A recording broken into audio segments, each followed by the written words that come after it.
أعوذ بالله من الشيطان الرجيم. بسم الله الرحمن الرحيم. يا أيها الناس اعبدوا ربكم الذي خلقكم والذين من قبلكم لعلكم تتقون. الذي جعل لكم الأرض فراشا والسماء بناء وأنزل من السماء ماء فأخرج به من الثمرات رزقا لكم فلا تجعلوا لله أندادا وأنتم تعلمون.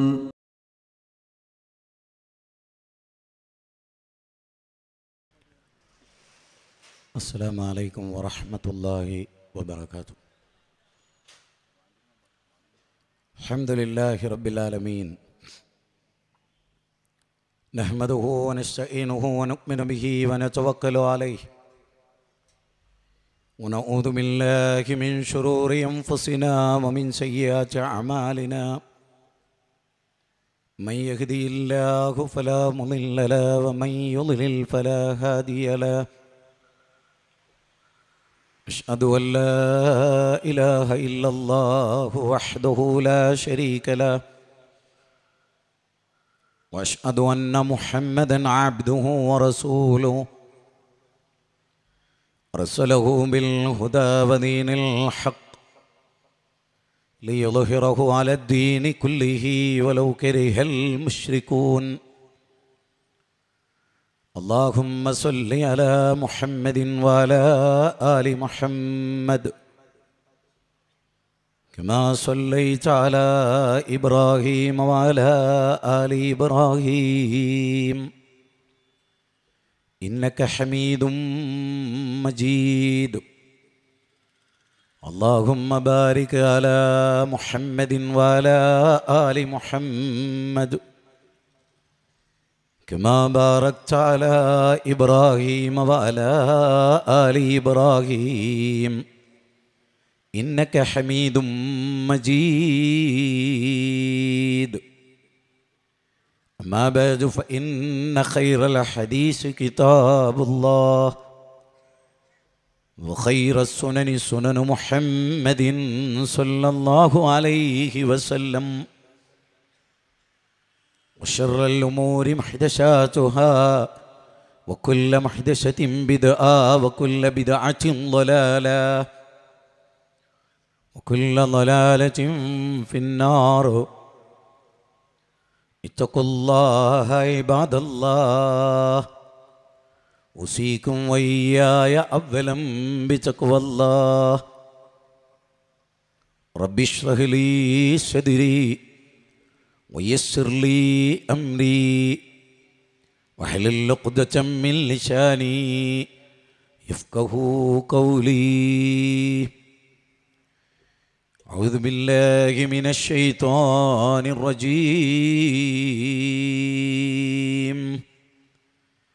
بسم الله الرحمن الرحيم.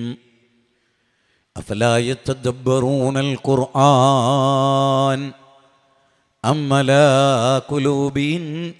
على قلوب أقفالها.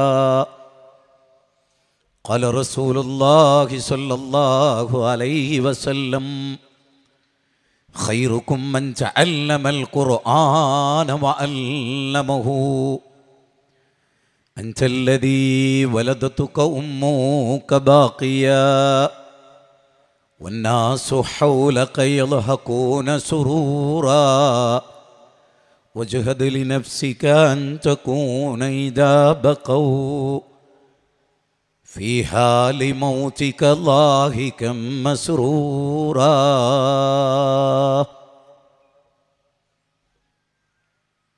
ആദരണീയനായ വേദിയിലിരിക്കുന്ന വിസ്ഡം പ്രബോധന സംരംഭത്തിൻ്റെ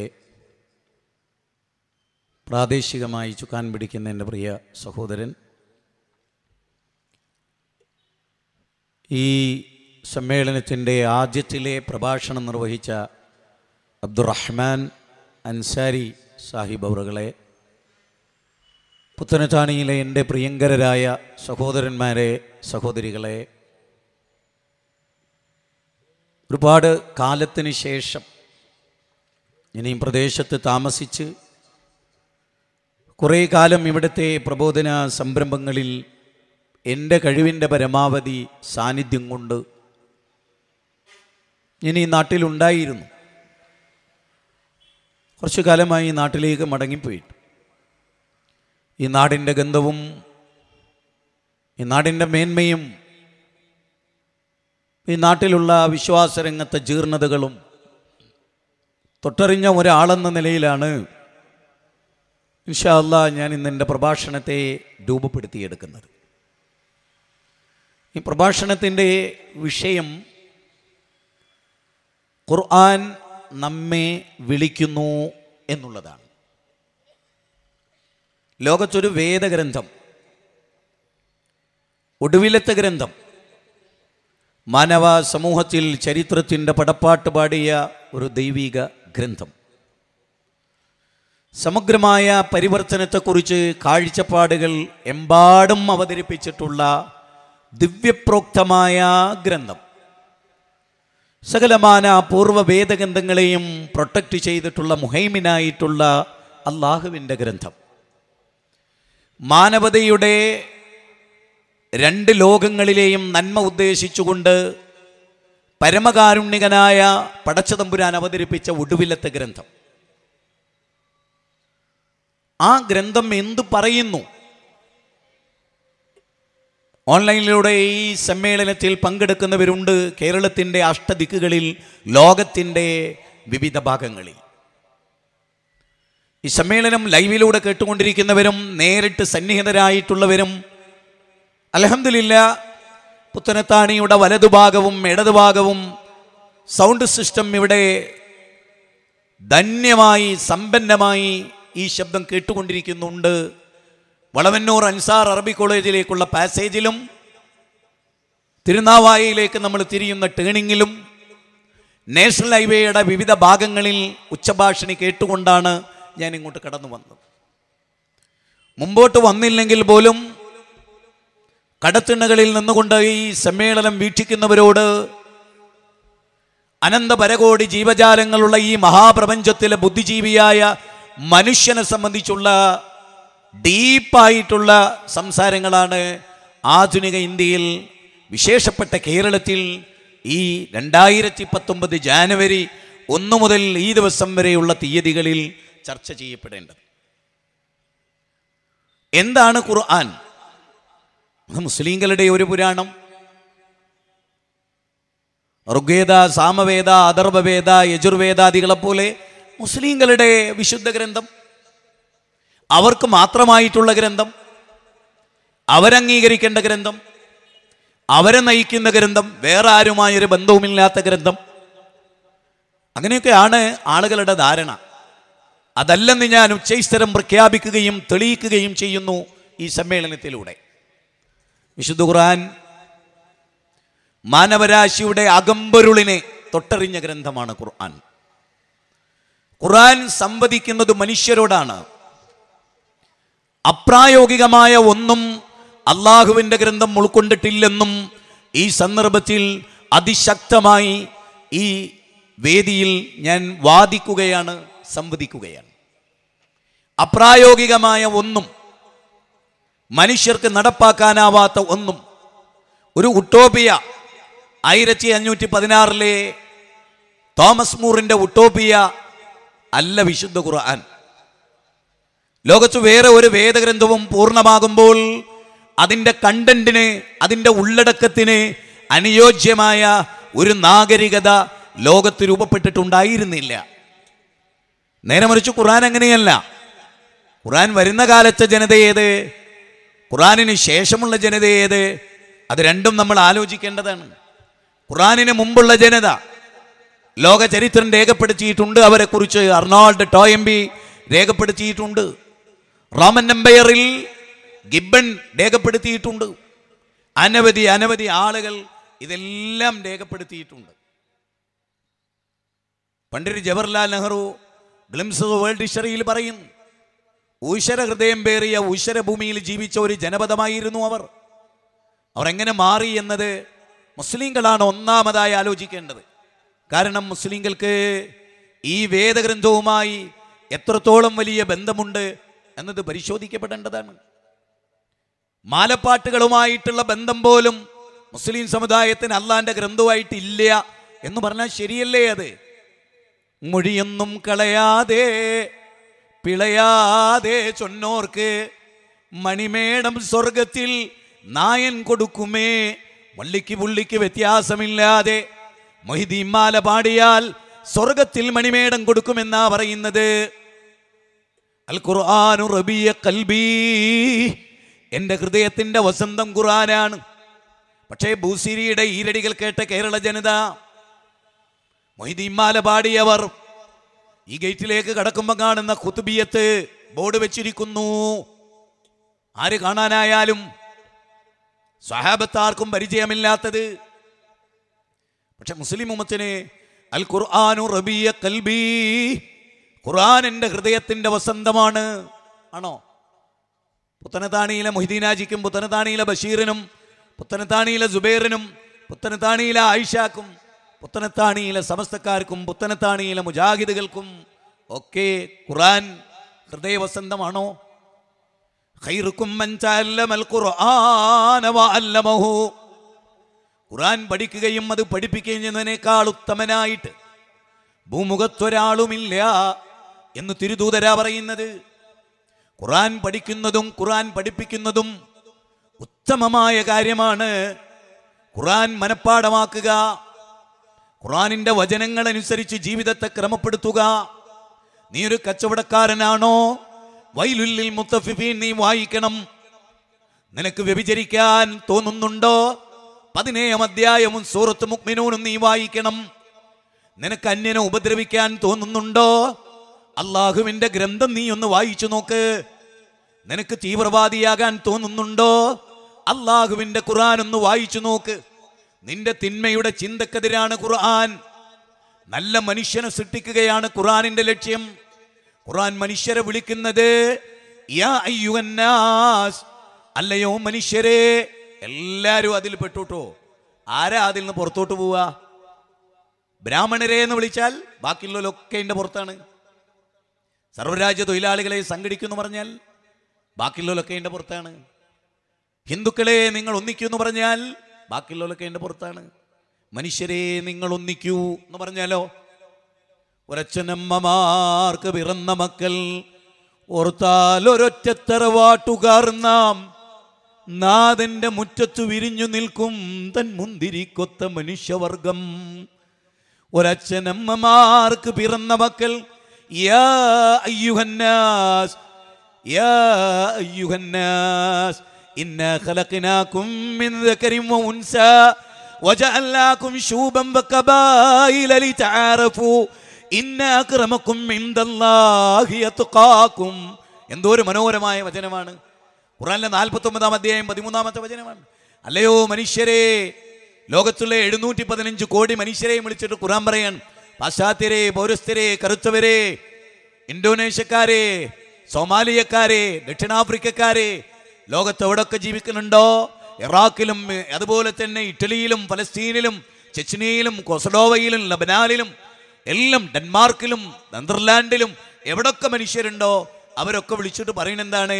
ഒരച്ഛനമ്മമാർക്ക് പിറന്ന മക്കൾ ഒരച്ഛൻ്റെ അമ്മയുടെ മക്കളല്ലേ? ഒരച്ഛൻ്റെ അമ്മയുടെ മക്കളല്ലേ? ലോകത്തോട് ഖുർആന്റെ ചോദ്യമാണ്. നിങ്ങളൊക്കെ അടിസ്ഥാനപരമായ ഒരു അച്ഛൻ്റെ അമ്മയുടെ മക്കളല്ലടോ?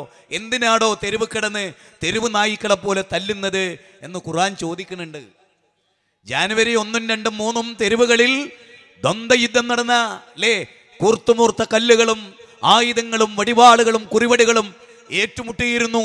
കേരളത്തിൻ്റെ ഗ്രാമങ്ങളിൽ, പട്ടണങ്ങളിൽ, നഗരങ്ങളിൽ, പ്രാന്തപ്രദേശങ്ങളിൽ, വീടുകളിൽ, കടകളിൽ എല്ലാം മനുഷ്യർ വികാരനിർഭരമായി നോക്കി നിന്ന ദിനങ്ങളാതൊക്കെ. അതുകൊണ്ട് യാ അയ്യുഹന്നാസ്, അല്ലയോ മനുഷ്യരെ, ഇന്നാ ഖലഖനാകും മിൻ ദക്കരിൻ വ ഉൻസാ, ഒരാണിൽ നിന്നും ഒരു പെണ്ണിൽ നിന്നുമല്ലയോ, ഒരാണിൽ നിന്നും ഒരു പെണ്ണിൽ നിന്നുമല്ലയോ. ആദം ഹവ്വ ദമ്പതികളുടെ മക്കളല്ലയോ. നിങ്ങൾ കറുത്തവരായാലും വെളുത്തവരായാലും അല്ലാഹുവിന്റെ അടിമകളല്ലയോ. ലോകത്തെവിടെയൊക്കെ മനുഷ്യരുണ്ടോ അവരെല്ലാം അല്ലാഹുവിന്റെ അടിമകളല്ലയോ, ആദം അലൈഹിസ്സലാമിന്റെ മക്കളല്ലയോ. എത്ര മനോഹരമാണല്ലേ. ഖുർആന്റെ ഉള്ളടക്കത്തെ കുറിച്ച് പറയുകയാണെങ്കിൽ എന്താണ് ഖുർആൻ? ആവർത്തിച്ച് വായിക്കപ്പെടുന്നതാണ് ഖുർആൻ. ആരാ അവതരിപ്പിച്ചത്? മനുഷ്യന്റെ നിർമ്മിതിയാണോ? അത് മനുഷ്യനുണ്ടാക്കിയതാണോ? മാർക്കോസിന്റെ, യോഹന്നാന്റെ അങ്ങനെയുള്ള സുവിശേഷങ്ങളാണോ അത്? അല്ലല്ലോ. നേരെ മറിച്ച് ഇന്നാ അൻസൽനാ തൗറാത ഫീഹാ ഹുദം വനൂർ, ഈ തൗറാത്തിനെ ഇറക്കിയത് നാമല്ലയോ, തൗറാത്തിനെ ഇറക്കിയത് നാമല്ലയോ. അല്ലാഹു സുബ്ഹാനഹു വ തആല 5-ാം അധ്യായം 44 ചോദിക്കുന്നു. സൂറത്ത് യാസീനിന്റെ തുടക്കത്തിൽ തന്നെ യാസീൻ വൽ ഖുർആനിൽ ഹകീം ഇന്നക ലമിനൽ മുർസലീൻ അലാ സിറാത്തിൽ മുസ്തഖീം തൻസീലും മിർ റബ്ബിൽ ആലമീൻ. ലോകങ്ങളുടെ തമ്പുരാനായ അല്ലാഹുവിൽ നിന്ന് അവതരിപ്പിക്കപ്പെട്ടതല്ലയോ ഈ ഗ്രന്ഥം? ഏത് നാഥനിൽ നിന്ന്? ലഹു മുൽക്കുസ്സമാവാതി വല്ലർദ്, ലഹു മുൽക്കുസ്സമാവാതി വല്ലർദ്, 7 ആകാശങ്ങളുടെയും 7 ഭൂമിയുടെയും ആധിപത്യം ആർക്കാണോ ആ ആകാശഭൂമികളുടെ നാഥൻ. പഞ്ചായത്തിന്റെ പ്രസിഡന്റ് എഴുതിയ പുസ്തകമല്ല ഖുർആൻ. നെപ്പോളിയൻ ബോണോപാർട്ടിന്റെ രചനയല്ല ഖുർആൻ. റഷ്യയിലെ സാഹിത്യകാരൻ അതേ ലിയോ ടോൾസ്റ്റോയുടെ ഗ്രന്ഥമല്ല ആ ഖുർആൻ. കമലാ സുറയ്യ എഴുതിയ ഒരു ഗ്രന്ഥമല്ല ഖുർആൻ. കമലാ സുറയ്യെ സൃഷ്ടിച്ച ലോകത്തിന്റെ തമ്പുരാൻ, ആർണോൾഡ് ടോയംബിയെ സൃഷ്ടിച്ച ലോകത്തിന്റെ തമ്പുരാൻ, മാത്യു ആർണോൾഡിനെ സൃഷ്ടിച്ച ലോകത്തിന്റെ തമ്പുരാൻ, സമർത്ഥനായ സീസറും പ്രസിദ്ധനായ ഹോമറും സമർത്ഥമറ്റ സോളമൻ തുടങ്ങിയുള്ള വിജ്ഞരും എന്നൊക്കെ പറഞ്ഞ ലോകത്തിന്റെ അഷ്ടദിക്കുകളിൽ ജീവിക്കുന്ന കോടാനുകോടി ജീവജാലങ്ങളെ ഏതൊരു തമ്പുരാനാണോ സൃഷ്ടിച്ചത് ആ തമ്പുരാൻ ബുദ്ധിജീവിയായ മനുഷ്യർക്ക് വേണ്ടി അവതരിപ്പിച്ച ഗ്രന്ഥമല്ലയോ അല്ലാഹുവിന്റെ ഗ്രന്ഥം. ഏതെങ്കിലും ഒരു പട്ടണവാസിയുടെ രചനയല്ലാതെ, ഒരു തമിഴന്റെ കിതാബല്ല വിശുദ്ധ ഖുർആൻ. കായൽ പട്ടണത്തുകാരൻ സദഖത്തുല്ലാഹിൽ കാഹിറിൽ വെച്ച ഖുതുബിയത്ത് പോലെയല്ല അല്ലാഹുവിന്റെ ഖുർആൻ. അത് റസൂലുള്ളാഹിന്റെ വചനം പോലുമല്ല. അംറുൽ പ്രസ്ഥാനത്തിന്റെ പ്രസിഡന്റ് ആനി ബസന്റ് പറഞ്ഞ പോലെ അത് ലോകത്തിന്റെ തമ്പുരാന്റെ ഗ്രന്ഥമാണ്. ഇന്നാ നഹ്നു നസ്സൽനാ ദിക്റ വ ഇന്നാ ലഹു ലഹാഫിളൂൻ. ഈ ഗ്രന്ഥം അവതരിപ്പിച്ചത് നാമാണ്. ആ ഗ്രന്ഥത്തെ സംരക്ഷിക്കേണ്ട ചുമതലയും ലോകത്തിന്റെ തമ്പുരാനാണ്. ഏത് ലോകത്തിന്റെ തമ്പുരാൻ? വമിനന്നാസി വദ്ദവാബി വൽഅൻആമി മുഖ്തലിഫുൻ അൽവാനുഹു കദാലിക ഇന്നമാ യഖ്ഷല്ലാഹ മിൻ ഇബാദിഹിൽ ഉലമാ. 35-ാം അധ്യായം സൂറത്ത് ഫാത്തിറിലെ 28-ാമത്തെ വചനമാണ്. കറുത്ത കരിമ്പാറയെ സൃഷ്ടിച്ചവനാരോ, അതിലൂടെ ഊടുവഴികൾ സൃഷ്ടിച്ചവനാരോ, ചീടി മണ്ണിനെ സംവിധാനിച്ചവനാരോ. വമിനന്നാസ്, മനുഷ്യരെ, ഫൽയൻദുറിൽ ഇൻസാനു ഇലാ ത്വആമി അന്നാ സബബനൽ മാഅ സബ്ബാ സുമ്മ ശഖഖനൽ അർള ശഖ്ഖാ ഫഅംബത്നാ ഫീഹാ ഹബ്ബൻ വൈനബാ വഖലബൻ വസൈതൂനൻ വനഖ്ലാ വഹദായിക ഉൽബാ എന്ന് അല്ലാഹ് പറഞ്ഞ ഈ ലോകത്തെ ഏതൊക്കെ ചെടികളുണ്ടോ ആ ചെടികളെ, പയറുവർഗ്ഗങ്ങളെ, ധാന്യങ്ങളെ, മുന്തിരിത്തോപ്പുകളെ, അതുപോലെ ഈത്തപ്പനത്തോട്ടങ്ങളെ ആര് സംവിധാനിച്ചുവോ?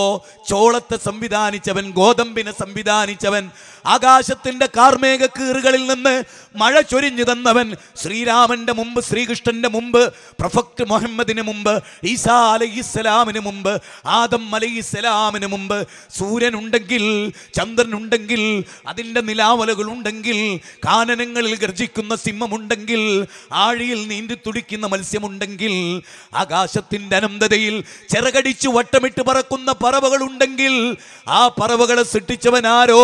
അതാണല്ലോ ത്വാഹാ മാ അൻസൽനാ അലൈക്കൽ ഖുർആന ലിതഷ്ഖാ ഇല്ലാ തദ്കിറതൻ ലിമൻ യഖ്ശാ തൻസീലൻ മിമ്മൻ ഖലഖൽ അർള വസ്സമാവാതിൽ ഉലാ അർറഹ്മാനു അലൽ അർശി ഇസ്തവാ ലഹു ഓതിക്കോളണം, മനസ്സിലൂടെ ഓതിക്കോളണം. ലഹു മാ ഫിസ് സമാവാതി വമാ ഫിൽ അർള് വമാ ബൈനഹുമാ വമാ തഹ്തസ് സറാ. 20-ാം അധ്യായമാണ്, ആദ്യത്തിലെ ഭാഗമാണ്. ത്വാഹാ മാ അൻസൽനാ അലൈക്കൽ ഖുർആന ലിതഷ്ഖാ. ഈ ഖുർആനിനെ ഇറക്കിയത്, ഈ വിശുദ്ധ ഖുർആനിനെ ഇറക്കിയത് നിങ്ങൾക്ക് പ്രയാസമുണ്ടാകാനല്ല. ലോകനാഥന്റെ ഗ്രന്ഥമാണ്. ആരാ ലോകനാഥൻ? ലഹു അവനുണ്ട്, മാ ഫിസ് സമാവാതി വമാ ഫിൽ അർള് വമാ ബൈനഹുമാ വമാ തഹ്തസ് സറാ. 7 ആകാശങ്ങളിലുള്ളത് അവൻ്റെതാണ്, 7 ഭൂമിയിലുള്ളത് അവൻ്റെതാണ്. കണ്ണുകൊണ്ട് കണ്ടതും കാണാത്തതും ഗോചരവും അഗോചരവും, കണ്ടതും കാണാത്തതും കേട്ടതും അറിഞ്ഞതും തൊടാത്തതും ചാനലിൽ നമ്മൾ കണ്ടിട്ടില്ലാത്തതും ഗവേഷണങ്ങളിൽ വിഷയീഭവിച്ചിട്ടില്ലാത്തതുമായ അനന്തപരകോടി ജീവജാലങ്ങളെ സൃഷ്ടിച്ചത് ലോകത്തിൻ്റെ നാഥനല്ലയോ? അവനല്ലയോ സുനാമി നിയന്ത്രിക്കുന്നത്? അവനല്ലയോ കത്രീന നിയന്ത്രിക്കുന്നത്? അവനല്ലയോ ഭൂകമ്പങ്ങളുടെ കൺട്രോൾ? അവനല്ലയോ ആകാശത്തിലെ കാർമിക കീറുകളുടെ കൺട്രോൾ? അവനല്ലയോ? അത് മൊയ്തീൻ ശൈഖല്ല, മമ്പ്രന്തങ്ങളല്ല, ഉള്ളാളന്തങ്ങളല്ല, ഏർവാടി, മുത്തുപേട്ട, നാഗൂർ, അജ്മീർ തങ്ങന്മാരല്ല, തിരുവനന്തപുരത്തെ ഭീമാ ഉമ്മിച്ചയല്ല, വെളിയങ്കോട് മനമ്പത്ത് ബീവിയല്ല. പിന്നെ ആരാ? മുഹമ്മദ് നബിയാണോ? ഈസാ അലൈഹിസ്സലാമാണോ? നമ്രൂദിന്റെ കൊട്ടാരത്തിൽ കടന്നു ചെന്ന, മൂസാ ഫിറൗനിന്റെ കൊട്ടാരത്തിൽ ചെന്ന മഹാനായ കലീമുല്ലാ മൂസാ അലൈഹിസ്സലാമാണോ? നമ്രൂദിന്റെ കൊട്ടാരത്തിൽ തൗഹീദ് പറഞ്ഞ ഖലീലുള്ളയാണോ? ആദം അലൈഹിസ്സലാമാണോ? തങ്ങന്മാരാണോ? അല്ല, അല്ല. ലോകത്തിന്റെ നാഥൻ, ദീദീവികൻ, വിരാട് പുരുഷൻ, ഹിരണ്യഗർഭൻ, ലോകത്തിന്റെ നാഥൻ, റബ്ബ്, പരിപാലകൻ, ആകാശഭൂമികളുടെ തമ്പുരാൻ, മാലിക് യൗമിദ്ദീൻ, പ്രതിഫല ദിവസത്തിന്റെ ഉടമസ്ഥൻ, റബ്ബുൽ ആലമീൻ. സർവസ്തുതികളും സർവലോക പരിപാലകനായ റബ്ബിനല്ലയോ? ആ റബ്ബിൻ്റെതല്ലയോ ഈ ഖുർആൻ എന്നാണ് വിശുദ്ധ ഖുർആൻ പറയുന്നത്. അപ്പൊ ആരുടെ ഗ്രന്ഥമാണ് ഖുർആൻ? വേദം പഠിക്കാത്തതെന്തടോ ദുർജനം, മൂടിക്കിടക്കയോ മർത്യന് മാനസം. വേദം പഠിക്കാത്തതെന്തടോ ദുർജനം, മൂടിക്കിടക്കയോ മർത്യന് മാനസം. അഫലാ യതദബ്ബറൂനൽ ഖുർആൻ അമ്മലാ ഖുലൂബിൻ അക്ഫാലുഹാ.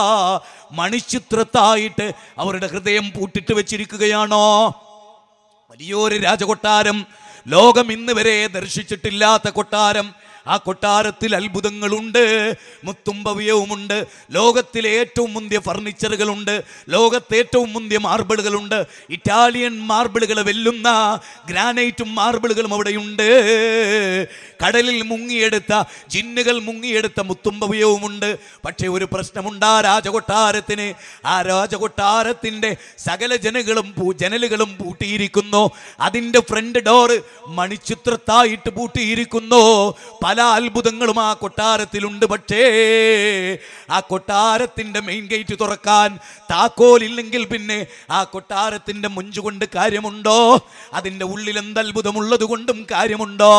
ഇല്ല എന്നതാണ്. നമ്മുടെ കയ്യിലെ ഖുർആനിൽ അത്ഭുതമുണ്ടെന്നാണ് റബ്ബ് പറയുന്നത്.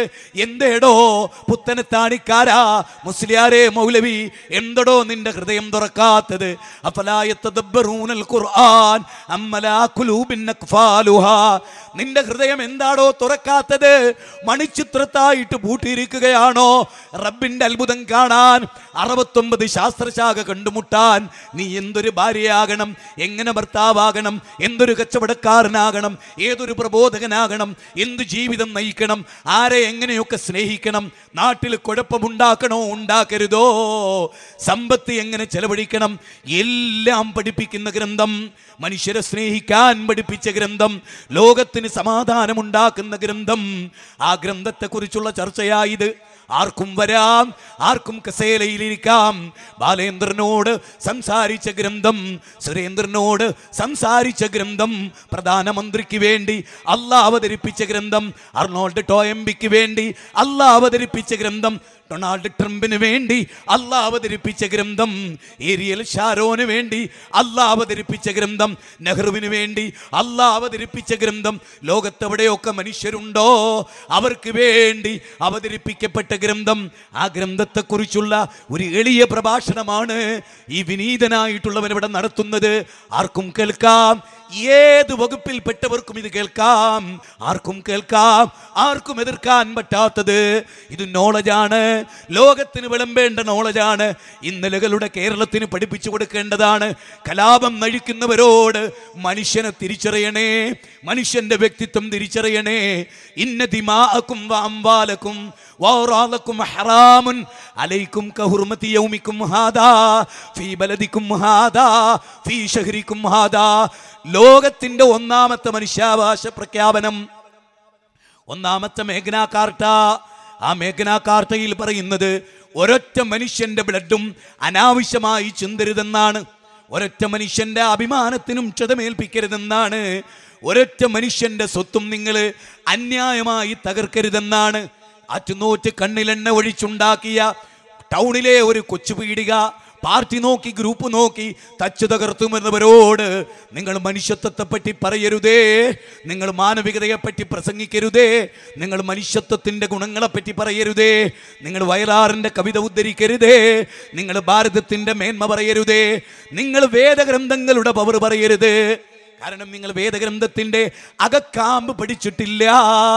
ഖുർആനിൻ്റെ പ്രധാനമായ മേറ്റർ തന്നെ മനുഷ്യനാണ്. വലഖദ് കറംനാ ബനീ ആദം, വലഖദ് കറംനാ ബനീ ആദം. 17-ാം അധ്യായം 70-ാമത്തെ വചനമാണ്. വലഖദ് കറംനാ ബനീ ആദം, ആദം സന്തതികളെ നാം ആദരിച്ചിരിക്കുന്നു. എന്നാൽ അതിൻ്റെ അർത്ഥം എന്താ പറയുക?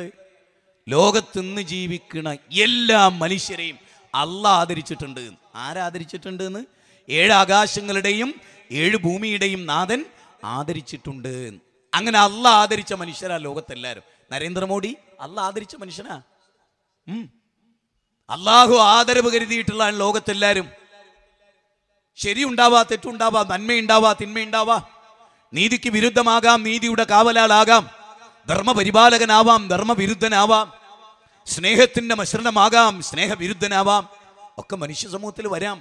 അവിടെ മനുഷ്യരോടാണ് ഖുർആൻ സംവദിക്കുന്നത്. ഖുർആനിൻ്റെ ഏറ്റവും വലിയ പ്രത്യേകത എന്താ അറിയോ? നിങ്ങളിത് പറയുമ്പോൾ ഇന്ത്യയെ നല്ലോണം ഓർത്താൽ മതി, വേറെ എങ്ങോട്ടും പോണ്ട. നമ്മൾ ഇന്ത്യയിൽ നിന്ന് പുറത്തോട്ട് പോവുകയും വേണ്ട. ഇന്ത്യൻ്റെ ഉള്ളിൽ നിന്ന്, ഇന്ത്യയുടെ ഉള്ളിൽ നിന്നോട് സംസാരിച്ച് നോക്കിയാൽ കാണാൻ പറ്റും, മനുഷ്യൻ ഒരു വിലയും കൽപ്പിക്കാത്ത ഒരു നാട്ടിൽ ഒന്ന് ഇന്ത്യയായി തീരുന്നോ നമ്മൾ സംശയിക്കണം. ഒന്നുകൂടെ കേട്ടോ. മനുഷ്യത്വത്തിന് വലിയ വില കൊടുക്കാത്ത നാടുകളിലൊന്ന് ഇന്ന് ഇന്ത്യയാണ്. ഞാൻ തെളിവ് സഹിതം പറയും. മനുഷ്യൻ എന്ന് പറയുന്ന ഖുർആന്റെ ഏറ്റവും വലിയ പ്രത്യേകത എന്താ അറിയോ? യാ അയ്യുഹല്ലദീന ആമനൂ എന്ന് ഖുർആൻ വിളിച്ചിട്ടുണ്ട്. അല്ലയോ വിശ്വാസികളേന്ന്. കുൽ യാ അയ്യുഹൽ കാഫിറൂൻ, സത്യത്തിനെതിരെ നിന്നവരെ എന്നും ഖുർആൻ വിളിച്ചിട്ടുണ്ട്. എന്നാൽ 19 സ്ഥലത്ത് ആവർത്തിച്ച് വിളിച്ചൊരു വിളിയുണ്ട്. യാ അയ്യുഹന്നാസ്, അല്ലയോ മനുഷ്യരേ. ആ വിളിയിൽ എല്ലാവരും വന്നോ? ശബരിമലയിലേക്ക് പോകുന്നവര് വന്നോ? മക്കത്തേക്ക് പോകുന്നവര് വന്നോ? പിശാരി അവിൽ അമ്മയെ ആരാധിക്കാൻ പോകുന്നവര് അതിൽ വന്നോ? അമേരിക്കക്കാർ വന്നോ? ലോകരാജ്യങ്ങളിലെ യൂറോപ്യന്മാർ വന്നോ? എല്ലാവരും വന്നോ? എല്ലാവരും വന്നു. യാ അയ്യുഹന്നാസ് എന്ന് 19 സ്ഥലത്ത് അള്ളാഹിന്റെ ഗ്രന്ഥം വിളിച്ചിരിക്കുന്നു. 19 സ്ഥലത്ത് അല്ലയോ മനുഷ്യരേ എന്ന് വിളിച്ചിട്ട് ലോകത്തോട് അത് പറയണത് എന്ത്? ആലോചിക്കാം നമുക്ക്. ലോകത്ത് മനുഷ്യരുടെ ഭിന്നത തീർക്കാനാണ് ഖുർആൻ ലോകത്തൊന്നാമതായിട്ട് വന്നത്. കാനന്നാസു ഉമ്മതൻ വാഹിദ ഫബഅസല്ലാഹു നബിയ്യീന വമുബശ്ശിരീന വമുൻദിരീന വഅൻസല മഅഹുൽ കിതാബ ബിൽ ഹഖ് ലിയഹ്കുമ ബൈനന്നാസ് ഫീമാ ഇഖ്തലഫൂ ഫീഹി വമാ ഇഖ്തലഫൂ ഫീഹി ഇല്ലല്ലദീന ഊതൂ മിൻ ബഅദി മാ. അല്ലാഹു സുബ്ഹാനഹു വ തആല നല്ല ഗൗരവമായിട്ട് ഞാൻ സാധാരണ ഇപ്പം മുജാഹിദ് ബാലുശ്ശേരി എന്ന് കേൾക്കുമ്പോൾ സമസ്തക്കാർ പറയും, എടാ നമ്മളെ ചീത്ത അറിയാനുള്ള ചെങ്ങായി വരുന്നത്. നല്ല നിങ്ങളെ ഞാൻ ഒരിക്കലും ചീത്ത പറഞ്ഞിട്ടില്ല. നിങ്ങളെ ഞാൻ സ്നേഹിച്ച പോലെ മുസ്ലിം ഉമ്മത്തിലൊരു ഭാഗത്ത് ഞാൻ സ്നേഹിച്ചിട്ടില്ല. എൻ്റെ ഹൃദയം അറിയാവുന്ന റബ്ബാണ്. ഞാൻ ആത്മാർത്ഥ പേര് പറയാണ്, കേരളത്തിലെ മുസ്ലിങ്ങളിൽ എനിക്ക് ഏറ്റവും സ്നേഹം സമസ്തക്കാരോടാണ്. കാരണം നമ്മുടെ നാട്ടിൽ നമുക്കറിയാം, ഒരു ബാപ്പാക്ക് 5 മക്കളുണ്ട്. ഒരുത്തൻ ദുർബലനും 2 കാലും ശേഷിയില്ലാത്തവനാണ് ആ ബാപ്പാക്ക് ഏറ്റവും സ്നേഹം അവനോടുണ്ടാകുക. അതുപോലെയാണ് കേരളത്തിൽ ഖുർആനും സുന്നത്തുനിന്ന് ഏറ്റവും തെറ്റിപ്പോയ വിഭാഗം സമസ്തക്കാരാണ്. അതുകൊണ്ട് ഏറ്റവും കൂടുതൽ സ്നേഹിക്കേണ്ടത് അവരെയാണ്. ഓരെ തിരിച്ചു കൊണ്ടുവരാനാണ്. പിന്നെ എനിക്ക് രണ്ടാമത് ഇഷ്ടം NDF വരെയാണ്. കാരണം ഖുർആനെ ഏറ്റവും ദുർവ്യാഖ്യാനിച്ച് ജനങ്ങളെ തെറ്റിദ്ധരിപ്പിച്ച രണ്ടാമത്തെ ടീമോലാണ്. കുറച്ച് ദുർബലത ഉള്ളവരാണ്. അതുകൊണ്ട് അവരോടും ഞാൻ സ്നേഹം. ആത്യന്തികമായ സുഖം ആഖിറത്തിലാണ്. അത് നൽകുക എന്നുള്ളതാണ് ഇവിടുത്തെ ഉദ്ദേശം. ഇവിടെ ചെറിയ ക്ഷീണം തട്ടിയേക്കാം, അതൊരു വിഷയമല്ല. ദുനിയാവിലെ ക്ഷീണമല്ല ക്ഷീണം, ആഖിറത്തിലെ ക്ഷീണമാണ് ക്ഷീണം. ആഖിറത്തിൽ കണ്ണും കാതും മുഖവും ഒക്കെ പടച്ചോന്റെ നേരം നോക്കാൻ പറ്റാതെ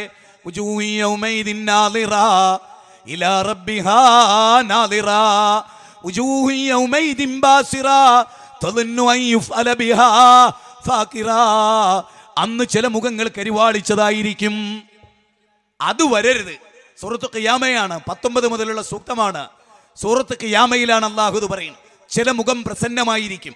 അത് ഖുർആനും സുന്നത്തും സ്വഹാബത്തിനെയും സ്വീകരിച്ച് ജീവിച്ചവർ, അതിനെതിരായി ജീവിച്ചവർ, നാട്ടാചാരം അനുസരിച്ച് തോന്നിയ പോലെ ജീവിച്ചവർ, ധിക്കാരികൾ, അബാ വസ്തക്ബറ വകാന മിനൽ കാഫിരീൻ, ആ വിഭാഗത്തിൽപ്പെട്ട ആളുകൾ, ഫതകൂന മിനൽ ളാലിമീൻ, ആ ളാലിമുകൾ അവരൊക്കെ എത്തിച്ചേരുക എവിടെയാണ്? നരകത്തിന്റെ ഭയചകിതമായ തീജ്വാലയുടെ ഉള്ളിലായിരിക്കും അവർ ചെന്നെത്തുക. ഇന്നഹാ തർമീ ബിശററിൻ കൽകസർ കഅന്നഹും ജിമാലത്തും സുഫർ. ആ ഉഗ്രമായ തീജ്വാലയുള്ള നരകം അവിടെ ആയിരിക്കും. ഇവിടെ എത്തിപ്പേര് കല്ലാ കല്ലാ ഇന്നഹാ ലളാ നസാഅതൽ ലിശവാ. സൂറത്ത് മആരിജ് 70-ാം അധ്യായം 15-16. കത്തിജ്വലിക്കുന്ന നരകാഗ്നി. അവിടെ എത്തിപ്പെടാതിരിക്കാൻ ഞാൻ ചില ഗൗരവമായ കാര്യം പറയും. മനുഷ്യ സമുദായം ഒരു ഏക സമുദായമായിരുന്നു. അല്ലാഹു പറയാട്ടോ. അതായത് ആദം നബിയുടെയും യുവാക്കളോട് ഞാൻ പ്രത്യേകമായി ഇന്ന് സംസാരിക്കുന്നുണ്ട്. യുവത്വത്തിന്റെ ചടുലതയെ, യുവത്വം ചരിത്രത്തിന്റെ തീജ്വാലയായി മാറേണ്ട അനിവാര്യതയെ ഞാൻ ഇവിടെ സൂചിപ്പിച്ചുകൊണ്ടേ കടന്നു പോകുള്ളൂ. വ്രണിതമായ ഒരു യൗവനം ആധുനിക ലോകത്തുണ്ട്. ലക്ഷ്യബോധമില്ലാത്ത അലക്ഷ്യമായി കടിഞ്ഞാണില്ലാതെ അലയുന്ന കുതിരയെപ്പോലെ ജീവിക്കുന്ന ഒരു വ്രണിത യൗവനം ആധുനിക ലോകത്തുണ്ട്. അവരുടെ യുവത്വത്തിന്റെ എനർജിയെ നെഗറ്റീവായി ഉപയോഗിക്കുന്ന മതസംഘടനകളോടും രാഷ്ട്രീയ പ്രതിബദ്ധത നേടി എന്ന് പറയുന്ന കേരളത്തിലെ രാഷ്ട്രീയക്കാരോടും യൗവനത്തെ, ചരിത്രത്തിന്റെ തീജ്വാലയായി മാറേണ്ട യൗവനത്തെ നിങ്ങൾ എപ്രകാരം ഉപയോഗിക്കുന്നു എന്ന വേദനയും ഇവിടെ ഞാൻ പങ്കുവെക്കുന്നുണ്ട്. അതിനുമുമ്പ് ഞാൻ പറയണം മക്കളെ, മനുഷ്യ സമുദായം ഒരേക സമുദായമായിരുന്നു. അല്ലാഹു പറയാണ്, റബ്ബാ പറയണത്. എന്നിട്ട് അല്ലാഹു പറയാണ് അവർ ഭിന്നിച്ചു. എവിടെയാണ് ഭിന്നിപ്പ് തുടങ്ങിയത്? ഞാൻ എൻ്റെ പ്രിയപ്പെട്ട ഉത്തനത്താണിയിൽ എൻ്റെ പ്രസംഗം എവിടെ നിന്ന് കേട്ടാലും ചിലപ്പോൾ ചെറിയ ചെറിയ മൊബൈലൊക്കെ വെച്ച് റെക്കോർഡ് ചെയ്യുന്ന ആളുണ്ടാവും. നമുക്കൊരു മറുപടി പറയാൻ ഒരു ഉസ്താദിനെ കൊണ്ടുവന്നാളാന്നൊക്കെ വിചാരിക്കുന്നവര് ഓരോടൊക്കെ ഞാൻ പറയാം, നിങ്ങളിതൊന്ന് കേട്ടോളി. കേട്ടിട്ട് നിങ്ങളൊന്ന് നന്നായി വിലയിരുത്തി. അവനവൻ്റെ കബറിൽ ആരുണ്ടാവില്ല, അവനവൻ്റെ കബറിൽ കിടക്കാൻ ആരുണ്ടാവില്ല. പ്രിയപ്പെട്ട പ്രാണസഖി, ഒരു പായ മാറിക്കിടന്ന നമുക്ക് വിഷമാ. പക്ഷേ കബറിലുണ്ടാവില്ല, കിടപ്പറയിലുണ്ടാവും, ബെഡിലുണ്ടാവും, കെട്ടിപ്പിടിച്ച് കിടക്കാം അവിടെ തണുപ്പിൽ. പക്ഷേ ആഖിറത്തിൽ അതില്ല. യൗമ യഫിറുൽ മർഉ മിൻ അഖീഹി വഉമ്മിഹി വഅബീഹി വസ്വാഹിബതിഹി വബനീഹി ലികുല്ലി ഇംറിഹിൻ മിൻഹും യൗമൈദിൻ ശഗ്നി യുഗ്നി. ഖുർആനിലെ 80-ാം അധ്യായം സൂറത്ത് അബസ 34 മുതൽ 37 വരെയുള്ള വചന. അല്ലാ തസിറു വാസിറതും വിസ്റ ഉഖ്റാ വലൈസ ലിൽ ഇൻസാനി ഇല്ലാ മാ സആ. ഒരാളും ഒരാളുടെ പാപഭാരം ഏറ്റെടുക്കാത്ത ദിനം. അന്ന് ഓരോരുത്തരും ചെയ്തതെന്തോ അതവർക്കുണ്ടാകുന്നതാണ്. ഒരാളുടെ പാപഭാരവും ഉസ്താദിന്റെ പാപഭാരം അനുയായികളെ ഏറ്റെടുക്കുകയില്ല. അനുയായികളുടെ പാപഭാരം ഉസ്താദും ഏറ്റെടുക്കുകയില്ല. സൂറത്തു നജ്മ് 53, 38, 39. തീർന്നില്ല. തിൽക ഉമ്മത്തുൻ ഖദ് ഖലഖ്. അല്ലാഹു പറയുകയാണ്, വലാ തുസ്അലൂന അമ്മാ കാനൂ യഅമലൂൻ. സൂറത്ത് ബഖറയിൽ അനവധി തവണ അല്ലാഹു പറയുന്നതാണ്, വലാ തുസ്അലൂന അമ്മാ കാനൂ യഅമലൂൻ. അവർ പ്രവർത്തിച്ചതിനെ കുറിച്ച് നിങ്ങളോട് ചോദിക്കൂല. ബാപ്പാന്റെ അമലിനെ കുറിച്ച് മോനെ എന്നോട് ചോദിക്കൂല. അതുകൊണ്ട് ഒറ്റക്ക് ഉണ്ടാവുക ഖബറിൽ. അവിടെ രക്ഷപ്പെടാൻ വേണ്ടി പറയാണ്. അള്ളാന്റെ ഗ്രന്ഥ പറയുന്നത്. ഈ ആയത്തിനെ വിശദീകരിക്കുന്നുണ്ട് ഇബ്നു അബ്ബാസ്, റയീസുൽ മുഫസ്സിരീൻ ഇബ്നു അബ്ബാസ് റളിയല്ലാഹു അൻഹു. വദ്ദൻ വലാ സുവാ എന്ന ഇമാം ബുഖാരിയിലെ ബാബിലൊക്കെ നമുക്കിത് കാണാം. എന്താ വിവരണം? എന്താ വിവരണം? ആദം നബിയുടെയും നൂഹ് നബിയുടെയും ഇടയിൽ 10 തലമുറ ഒറ്റ മതവിശ്വാസികളായിരുന്നു. ആ 10 തലമുറയിൽ സ്വരാഷ്ട്ര മതമില്ല, ക്രിസ്തു മതമില്ല, ജൈന മതമില്ല, സിഖ് മതമില്ല, ബുദ്ധ മതമില്ല, ജൈന മതമില്ല, ഒന്നുമില്ല. ആദം അലൈഹിസ്സലാമിന്റെയും നോഹ പ്രവാചകന്റെയും ഇടയിൽ 10 തലമുറ. ആ 10 തലമുറയിലെ എന്തില്ല? അമ്പിയാക്കളോട് സഹായം തേടുക എന്ന പരിപാടിയില്ല. ഇസ്തിഹാസ എന്ന ഓമനപ്പേരിലിട്ട് ചെയ്യുന്ന ഇബാദത്തുണ്ടല്ലോ, അതില്ല. ഖബർ കെട്ടി ഉയർത്തി അവർക്ക് ഹക്ക് ജാഗ് ബർക്കത്ത് കൊടുത്തിട്ട് ദുആ ഇറക്കുന്ന ഒരു ഏർപ്പാട് ആദം നബിയുടെയും നൂഹ് നബിയുടെയും ഇടയിലില്ല. അള്ളയാട്ടോ പറയുന്നത്. പടച്ചോനാണ് റബ്ബ്, മുജാഹിദ് ബാൽഷ്യന്റെ വകയല്ല. അള്ളയാണ് പറയുന്നത്. അതുകൊണ്ടാണ് ഞാൻ നിങ്ങൾക്ക് പൊന്നാനി അബ്ദുറഹ്മാൻ മഖ്ദൂമി തങ്ങളുടെ പരിഭാഷ എടുത്ത് നോക്കി നിങ്ങൾക്ക് കാണാൻ പറ്റും. ഈ പറയുന്ന ആയത്തിൻ്റെ ഒക്കെ അർത്ഥം കൂറ്റനാട് KV മുസ്ലിയാരുടെ പരിഭാഷ, മാട്ടൂൽ അബ്ദുള്ള മുസ്ലിയാരുടെ പരിഭാഷ, റഹ്മത്തുള്ള കാസിമി എന്ന ഷിയായിസം കേരളത്തിൽ ആസൂത്രിതമായി പ്രചരിപ്പിക്കുന്ന ആ പണ്ഡിതന്റെ പരിഭാഷ അതുപോലെ എടുത്തു നോക്കിയാൽ കാണാൻ പറ്റും. മനസ്സിലായോ? ഷിയായിസം വളരെ ഭംഗിയായി പഠിപ്പിക്കുന്ന ഒരാളാണ് റഹ്മത്തുള്ള കാസിമി. നിങ്ങൾ നല്ലോണം മനസ്സിലായിക്കോളി. ഇറാനുമായി ഡയറക്റ്റ് ബന്ധപ്പെടുന്ന ആളാണ് അയാൾ. അതും ഞാൻ നിങ്ങളെ മുന്നറിയിപ്പ് നൽകുന്നു അള്ളാഹുവിൻ്റെ ഖുർആനിലേക്ക് ക്ഷണിക്കുമ്പോൾ. വളരെ കാതലായി ഇത് ഞാൻ പറയാനുള്ള ഒരു കാരണവും ഉണ്ട്. ഈ കാനന്നാസു ഉമ്മത്തൻ വാഹിദ, അല്ലയാണ് പറയുന്നത്. മനുഷ്യ സമുദായം ഒരു ഏക സമുദായമായിരുന്നു, ഉമ്മത്തൻ വാഹിദത്തായിരുന്നു. അവർക്കിടയിൽ സൂര്യനെ ആരാധിക്കുക അങ്ങനെ ഒരു ചർച്ചല്ല, പശുവിനെ ആരാധിക്കുക അങ്ങനെ ഒരു ചർച്ചല്ല, പാമ്പിനെ ആരാധിക്കുക ചർച്ചല്ല. പാമ്പിൻ്റെ നാഥനെ ആരാധിക്കുക, പശുവിൻ്റെ നാഥനെ ആരാധിക്കുക, സൂര്യൻ്റെ നാഥനെ ആരാധിക്കുക, ചന്ദ്രൻ്റെ നാഥനെ ആരാധിക്കുക, ആൽമരത്തിൻ്റെ നാഥനെ ആരാധിക്കുക, പ്ലാവിൻ്റെ നാഥനെ ആരാധിക്കുക, കൃമികീടങ്ങളുടെ നാഥനെ ആരാധിക്കുക, ഭൂമിയുടെയും സൂര്യൻ്റെയും നാഥനെ ആരാധിക്കുക. അത് മാത്രമായിരുന്നു അവർക്കിടയിൽ ഉണ്ടായിരുന്നത്. മുജാഹിദ് ബാലുശ്ശേരി അല്ലട്ടോ പറയുന്നത്. അള്ളാന്റെ ഗ്രന്ഥം വിശുദ്ധ ഖുർആൻ, മാനവ സമൂഹത്തിന്റെ മാർഗദർശിയായ ഗ്രന്ഥം ഖുർആൻ അല്ലേ. അലിഫ് ലാം റാ കിതാബുൻ അൻസൽനാഹു ഇലൈക ലിതുഖ്രിജൻ നാസ മിനൽ ദുലുമാതി ഇലൻ നൂർ. ഖുർആനിലെ 14-ാം അധ്യായം 1-ാമത്തെ വചനമാണ്. സൂറത്ത് ഇബ്രാഹിം 1-ാമത്തെ വചനം. എന്താ പറയുന്നത്? അലിഫ് ലാം റാ കിതാബുൻ അൻസൽനാഹു ഇലൈക ലിതുഖ്രിജൻ നാസ മിനൽ ദുലുമാതി ഇലൻ നൂർ. മനുഷ്യരെ മുഴുവനും ഇരുട്ടിൽ നിന്ന് വെളിച്ചത്തിലേക്ക് കൊണ്ടുവരുന്ന ഗ്രന്ഥം. കേരളത്തിലെ എല്ലാ സമരങ്ങളും ഖുർആൻ അനുസരിച്ച് സെറ്റപ്പാക്കി നോക്കി. കേരളത്തിലെ ഹർത്താലുകളൊക്കെ ഖുർആൻ അനുസരിച്ച് സെറ്റപ്പാക്കി നോക്കി. ശബരിമല ഇഷ്യൂ ഖുർആൻ അനുസരിച്ച് ഒന്ന് സമീപിച്ചു നോക്കി. ഒരു മനുഷ്യന്റെ നെറ്റിത്തടവും പൊട്ടൂല. ഒരു പോലീസുകാരൻ റോട്ടിൽ കൂടെ കിടന്ന് ഓടേണ്ടി വരില്ല. ഞാൻ ഉറപ്പിച്ചു പറയുന്നു, 100% സാധ്യമാണോ? മാർഗനിർദ്ദേശം ഞങ്ങൾ ചെയ്യുക. കേൾക്കാൻ രാഷ്ട്രീയക്കാർ തയ്യാറുണ്ടോ? മതസംഘടനകൾ തയ്യാറുണ്ടോ? മാർഗനിർദ്ദേശം ഖുർആൻ വെച്ച് ഞങ്ങൾ തരാം. എങ്കിൽ നാട് സൗഖ്യപൂർണ്ണമാകും. ഒറ്റ ആഴ്ച മതി. ഖുർആൻ കലാപം ഉണ്ടാക്കണ്ടേ എന്ന് പറഞ്ഞ വിഷയത്തിൽ കലാപം ഒതുക്കാൻ വേണ്ടി ഖുർആൻ പറഞ്ഞ വാചകം ലോകം അംഗീകരിച്ചാൽ കേരളം നന്നാവും. CPM അംഗീകരിച്ചാൽ നന്നാവും, BJP അംഗീകരിച്ചാൽ നന്നാവും, കോൺഗ്രസ് അംഗീകരിച്ചാൽ നന്നാവും, ലീഗ് അംഗീകരിച്ചാൽ നന്നാവും, എല്ലാവരും അംഗീകരിച്ചാൽ നന്നാവും. സുന്നി മുജാഹിദും ജമാഅത്തും ഖാദിയാനി NDF അംഗീകരിച്ചാൽ നാട് നന്നാവും. ഇത് അംഗീകരിക്കുന്നില്ലെന്ന പ്രശ്നം. ഇനി കേട്ടോ, അല്ലാഹു സുബ്ഹാനഹു വ തആല പറയുന്നത് എന്താണെന്ന് ഒന്ന് കേട്ടു. ഞാൻ പച്ച മലയാളത്തിൽ വായിച്ചു തരാം. ബാക്കിയൊക്കെ അവിടെ കേട്ടെ. മനുഷ്യർ ഒരൊറ്റ സമുദായമായിരുന്നു. അനന്തരം അവർ ഭിന്നിച്ചപ്പോൾ സന്തോഷ വാർത്ത അറിയിക്കാനും നിഷേധികൾക്ക് താക്കീത് നൽകുവാനുമായി അള്ളാഹു പ്രവാചകന്മാരെ നിയോഗിച്ചു. ഇനി കേട്ടോളി. അവർ ജനങ്ങൾ ഭിന്നിച്ച വിഷയത്തിൽ തീർപ്പ് കൽപ്പിക്കുവാനായി അവരുടെ കൂടെ സത്യവേദവും അതുപോലെ അവർക്ക് അയച്ചു കൊടുത്തു. അപ്പൊ എന്തിനാ വേദം? ഭിന്നിച്ച വിഷയത്തിൽ ഒന്നാക്കാനാണ്. എന്നിട്ട് എന്തുകൊണ്ടാ ഖുർആന്റെ അനുയായികളോ ഒന്നല്ലാതായത്? ഭിന്നിച്ച വിഷയത്തിൽ ഖുർആൻ പറഞ്ഞു കേൾക്കാൻ സമസ്ത തയ്യാറായില്ല, NDF തയ്യാറായില്ല, ജമാഅത്തെ ഇസ്ലാമി തയ്യാറായില്ല, 16 വർഷമായിട്ട് മുജാഹിദുകളിൽ പലരും തയ്യാറായില്ല. അപ്പൊ ഭിന്നിപ്പുണ്ടായി. ക്ഷമിക്കണം കേട്ടോ, പച്ച മലയാളത്തിൽ മുജാഹിദ് ബാലുശ്ശേരി പറയാണ്, പക്ഷപാതിത്വമില്ലാതെ പറയാണ്. പക്ഷപാതിത്വം ഉണ്ടായ വലിയ അപകടം ചെയ്യും. ആഖിറ നഷ്ടപ്പെടുക. ആഖിറം നഷ്ടപ്പെട്ടാൽ വലിയ നഷ്ടമാണ്. ഒരു മുഅ്മിനായ മനുഷ്യൻ നോക്കേണ്ട അതാണ്. എനിക്ക് ദുനിയാവ് നഷ്ടപ്പെടുമെന്നല്ല, അധികാരം നഷ്ടപ്പെടുമെന്നല്ല, സ്ഥാനം നഷ്ടപ്പെടുമെന്നല്ല, എൻ്റെ പരലോകം നഷ്ടപ്പെടുമെന്നാണ് അവൻ നോക്കേണ്ടത്. എന്നിട്ട് ഖുർആൻ എന്താ പറയുന്നത്? അവർ ഭിന്നിച്ച വിഷയത്തിൽ ഇനി എന്തായി? അള്ള ഇവിടെ പറഞ്ഞല്ലോ, ആദം നബിയുടെയും നൂഹ് നബിയുടെയും ഇടയിലെ 10 തലമുറ ഒരേ വിശ്വാസക്കാരായിരുന്നു. പിന്നെന്താ ഉണ്ടായത്? ആ 10ാമത്തെ തലമുറയിൽ ഒരു സ്വഭാവം ഉണ്ടായി. ആ സ്വഭാവം എന്താ പറഞ്ഞാൽ, ആ നാട്ടിൽ 5 ഔലിയാക്കൾ ഉണ്ടായിരുന്നു. 5 ഔലിയാക്കൾ. ആ 5 ഔലിയാക്കളെ ഇസ്തിഹാസ നടത്താൻ തുടങ്ങിയ മുതലാണ് മുസ്ലിം ലോകം ഭിന്നിച്ചത്, മനുഷ്യകുലം ഭിന്നിച്ചത്. മനുഷ്യകുലം ഒന്നാമതായി ഭിന്നിച്ചെന്നറിയോ? ഔലിയാക്കളോട് ഇസ്തിഹാസ നടത്താമെന്ന് അന്നത്തെ പുരോഹിതന്മാർ വാദിക്കാൻ തുടങ്ങി.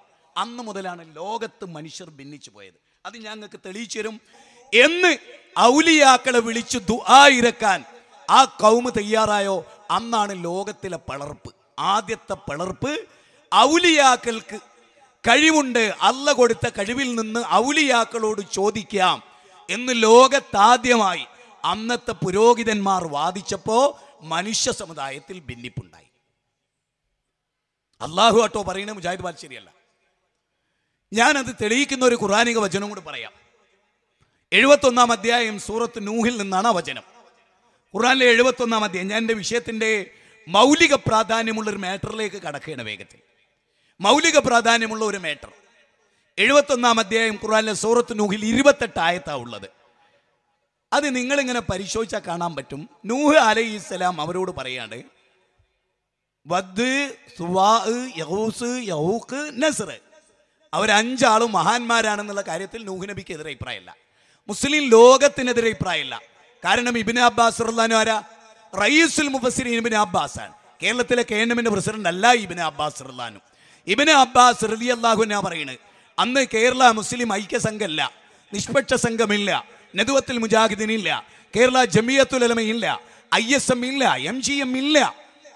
ഇബ്നു അബ്ബാസ് പറയണ വഹിയ അസ്മാഉർ റിജാലുൻ സ്വാലിഹീന മിൻ ഖൗമി നൂഹിൻ. നൂഹ് നബിയുടെ കാലത്തിൽ 5 ഔലിയാക്കളായിരുന്നു അത്. ആ ഔലിയാക്കളെ വിളിച്ചു പ്രാർത്ഥിച്ചതാണ് മനുഷ്യകുലത്തിൽ പുതിയൊരു മതം, സൃഷ്ടി പൂജ എന്ന മതം, സൃഷ്ടികളെ ആരാധിക്കാമെന്ന മതം.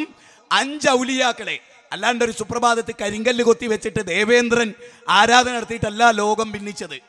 ഇന്ന് നമ്മൾ വ്യവഹാരത്ത് കൊണ്ടുവരുന്ന ഒരു ഹൈന്ദവ സഹോദരൻ കരിങ്കല്ല് കൊത്തിവെച്ചിട്ടല്ല ബിംബാരാധന ഉണ്ടായത്. മറിച്ച് അക്കാലഘട്ടത്തിലെ പുരോഹിതന്മാർ, ഇന്നത്തെ തലപ്പാവ് ധരിച്ച പുരോഹിതന്മാരുടെ പൂർവികർ അന്ന് ജീവിച്ചപ്പോൾ അവരാ പറഞ്ഞത്, വദ്, സുവാ, യഹൂസ്, യഹൂക്ക്, നസ്ർ 5 ഔലിയാക്കളാണ്. ആ ഔലിയാക്കൾക്ക് നമ്മളെ സഹായിക്കാനുള്ള കഴിവുണ്ട്. അപ്പൊ എന്തുണ്ടായി? അള്ള നൂഹ് നബീനെ അയച്ചു. ഇനി കേട്ടോ, ഖുർആന പറയുന്നത്, മനുഷ്യ സമുദായം ഒരേക സമുദായമായിരുന്നു. മനുഷ്യ സമുദായം ഒരേക സമുദായമായിരുന്നു. ആ സമുദായത്തിലേക്കാണ് നൂഹ് അലൈഹിസ്സലാം കടന്നു വരുന്നത്. ആ നൂഹ് നബി അലൈഹിസ്സലാം കടന്നു വന്നിട്ട് ആദ്യമായി അവരോട് പറഞ്ഞിട്ടുള്ള കാര്യം എന്താണ്? അള്ളാനെ മാത്രമേ ഇബാദത്ത് ചെയ്യാവൂ, തെക്കുവയും അവനെ ആക്കാൻ പാടുള്ളൂ. അപ്പം നമ്മൾ ആലോചിക്കേണ്ടത്, 5 ഔലിയാക്കൾക്ക് അള്ള കൊടുത്ത കഴിവിൽ നിന്ന് തേടാമെന്ന് വിശ്വസിച്ചവരോട് നൂഹ് നബി പറയുന്നത് എന്താണ്? അള്ള കൊടുത്ത കഴിവെന്നാ തേടുന്നെങ്കിൽ കുഴപ്പമില്ല എന്നാണല്ലോ നൂഹ് നബി. നമ്മളിലെ മുസ്ലിങ്ങളിൽ ഇന്ന് വിശ്വസിക്കുന്ന വിശ്വാസമാണ് ശരിയെങ്കിൽ നൂഹ് നബി പറയേണ്ടത് എന്താണ്? വദ്, സുവാ, യഹൂസ്, യഹൂക്ക്, നസ്ർ 5 ഔലിയാക്കളാണ്. അത് നിങ്ങൾ അംഗീകരിക്കണ്ടോ? പിന്നില്ലാതെ. ആ 5 ഔലിയാക്കൾക്ക് അള്ള കൊടുത്ത കഴിവെന്നാ തേടുന്നതെന്നാണോ നിങ്ങൾ വിശ്വസിക്കുന്നത്? അതേ നൂഹ് നബിയെ എന്നാ കുഴപ്പമില്ല എങ്ങൈമാരെ എന്ന് നൂഹ് നബി പറഞ്ഞോ? ഇല്ല. അങ്ങനെ ഒരു ചോദ്യം ഉണ്ടായോ? ഇല്ല. എന്തേ ഇല്ലാത്തത്? കൊടുത്താൽ മണ്ടില്ല, കൊടുത്തില്ലേ മണ്ടില്ല, മരിച്ചോലോട് തേടാൻ പാടില്ല. അതാണ് ഇസ്ലാം. ഇസ്ലാം അതാണ്. ഇസ്ലാം അല്ലാത്തൊരു മതം ചരിത്രത്തിൽ ആദ്യമായിട്ടുണ്ടായി. അതാണ് നൂഹ് നബി അഭിമുഖീകരിച്ച ജനത. അവരൊരു പുതിയ മതത്തിൻ്റെ ആളുകളായിരുന്നു, ഒരു പുതിയ വിശ്വാസത്തിൻ്റെ ആളുകളായിരുന്നു, ഷിർക്കിൻ്റെ ആളുകളായിരുന്നു. അതുകൊണ്ടുള്ള നോക്കേ, 5 ഔലിയാക്കളെ വിളിച്ചു ദ്വയറുന്നവർ അള്ള എന്താ ചെയ്ത്? ഈ 5 ഔലിയാക്കളെ വിളിച്ചവരെ പറ്റി നൂഹ് നബി പറയുന്നത് എന്തറിയോ? മുക്മിനുകൾ നാ പൊന്നാര മുസൽമാനെ സൂറത്ത് നൂഹ് എടുത്തിട്ടൊന്ന് വായിച്ചു നോക്ക്. ഞാൻ ആ ഭാഗം വായിച്ചു തരാം. ആദ്യം ഞങ്ങളോട് പറയുന്നറിയോ?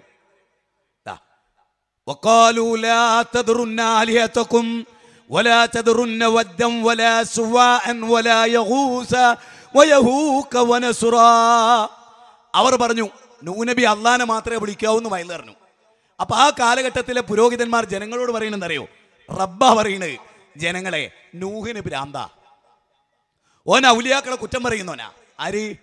നൂഹ് നബിക്ക് ഭ്രാന്താണ്, നൂഹ് നബി ഔലിയാക്കളെ കുറ്റം പറയുന്നവനാണ്. നിങ്ങളുടെ ആരാധ്യന്മാരായിട്ടുള്ള വദ്, സുവാ, യഹൂസ്, യഹൂക്ക്, നെസ്ർ എന്നിവരെ നിങ്ങൾ ഉപേക്ഷിക്കരുത്. 5 ഔലിയാക്കളെ വിളിച്ചിട്ട് ഇസ്തിഹാസ തേടുന്ന പരിപാടി നിങ്ങൾ ഉപേക്ഷിക്കരുത് എന്ന് അന്ന് പ്രസംഗിച്ച പുരോഹിതന്മാർ, അക്കാലത്തിലെ അവരുടെ പണ്ഡിതന്മാർ. മനസ്സിലായോ? ആ പണ്ഡിതന്മാർ പറഞ്ഞ എന്താണ്? അള്ളാനെ മാത്രമേ വിളിക്കാവൂ എന്ന് നൂഹ് പറയുന്നുണ്ടെങ്കിലും ഓന് പ്രാന്താണ്. ഈ 5 ഔലിയാക്കൾക്ക് അള്ള കൊടുത്ത കഴിവെന്ന് നമ്മളെ സഹായിക്കാൻ കഴിവുണ്ട്. നൂഹ് നബി അവരെ പറ്റി പറയണെന്നറിയോ? 5 ഔലിയാക്കൾ കൊടുത്ത കഴിവെന്ന് തേടാമെന്ന് പറഞ്ഞൊരു ഗ്രൂപ്പ് ആ നാട്ടിലുണ്ടല്ലോ. അള്ള വെള്ളത്തിൽ മുക്കിക്കൊന്ന ആദ്യത്തെ ജനത. ആ ജനതയെ പറ്റി നൂഹ് നബി പറയണെന്തറിയോ? 916 കാരറ്റ് മുക്മിനുകൾ എന്നല്ല പറഞ്ഞ്, 916 കാരറ്റ് കാഫറുകൾ.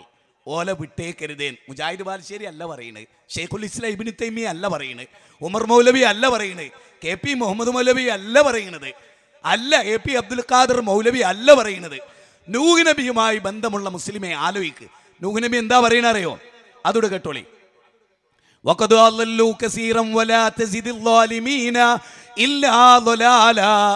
അങ്ങനെ അവർ വളരെ കൂടുതൽ ആളുകളെ വഴിപിഴപ്പിച്ചു.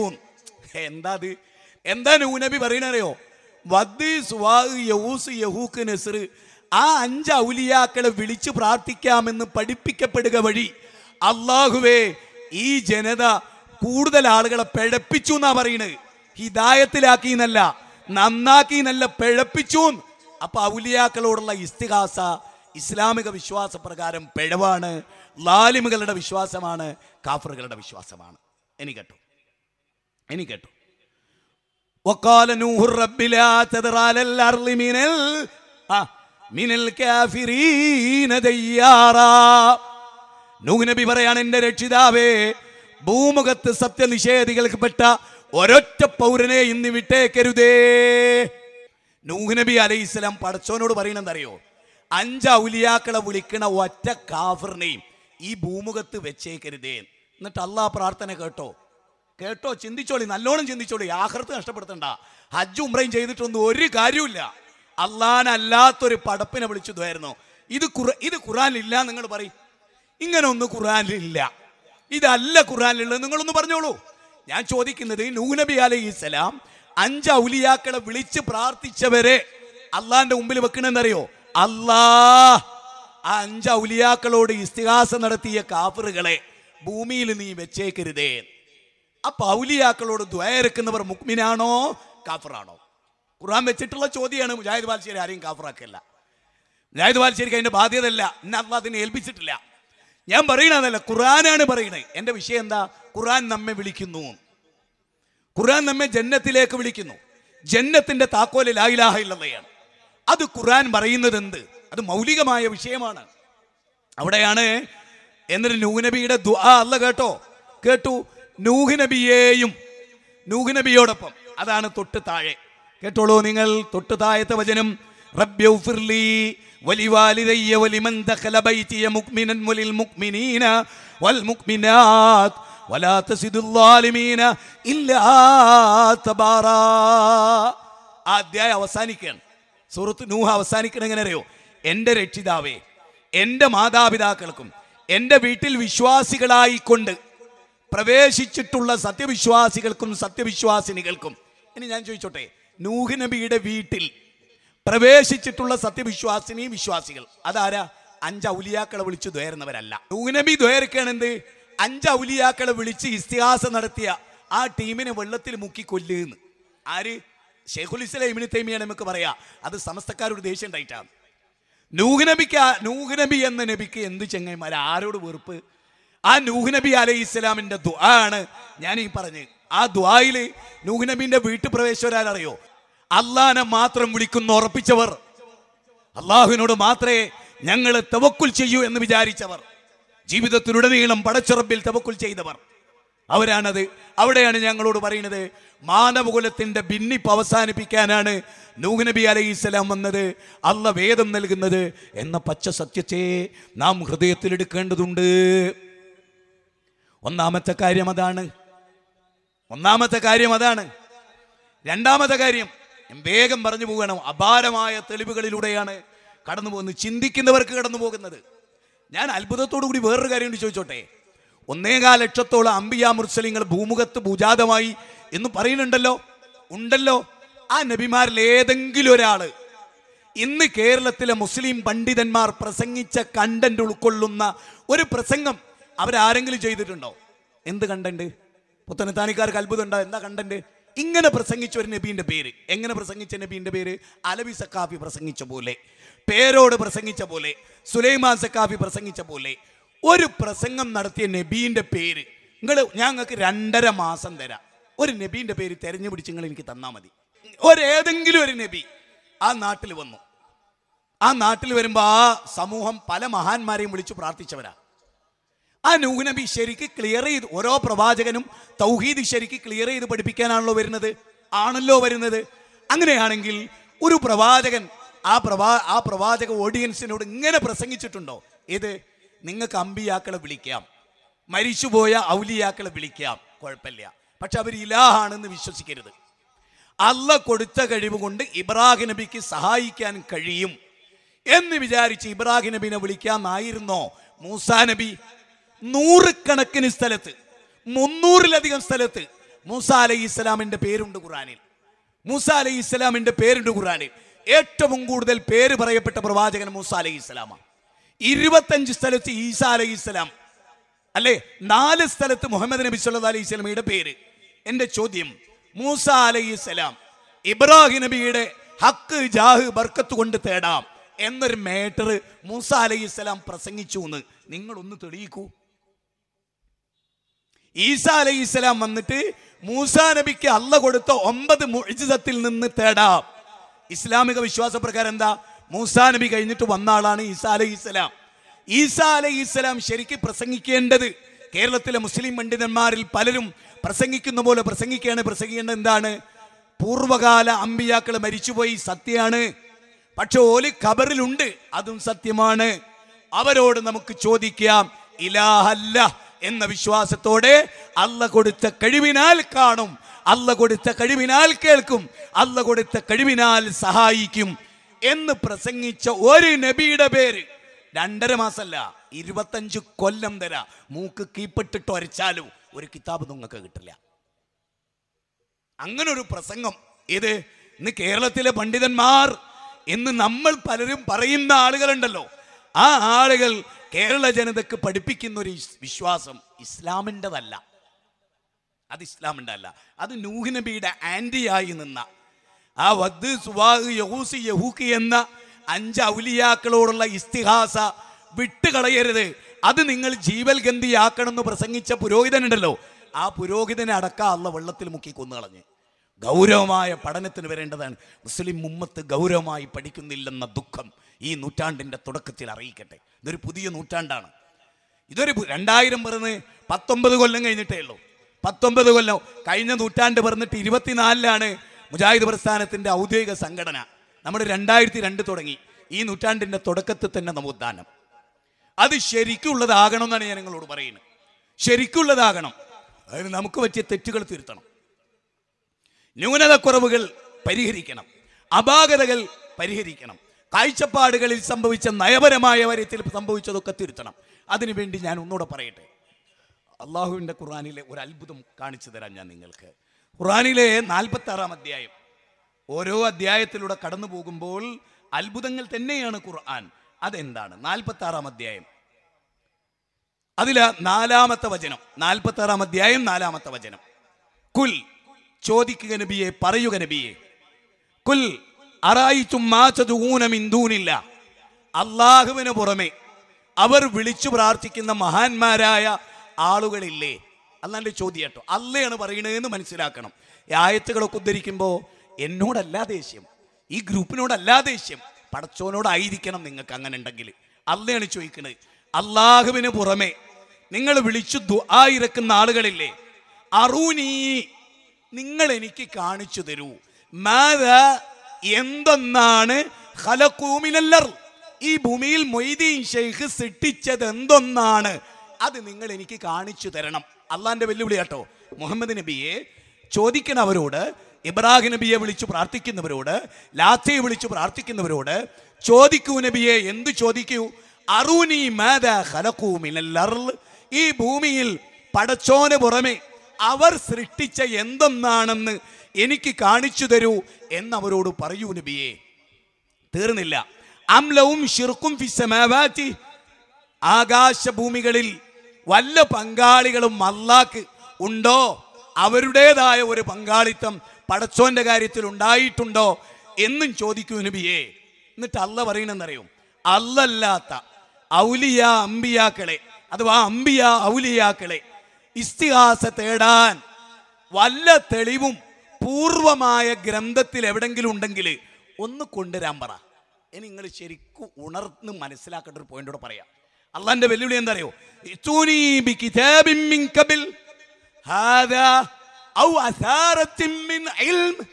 പടച്ചോനാ വെല്ലുവിളിക്കണേന്ന് ഓർക്കണം.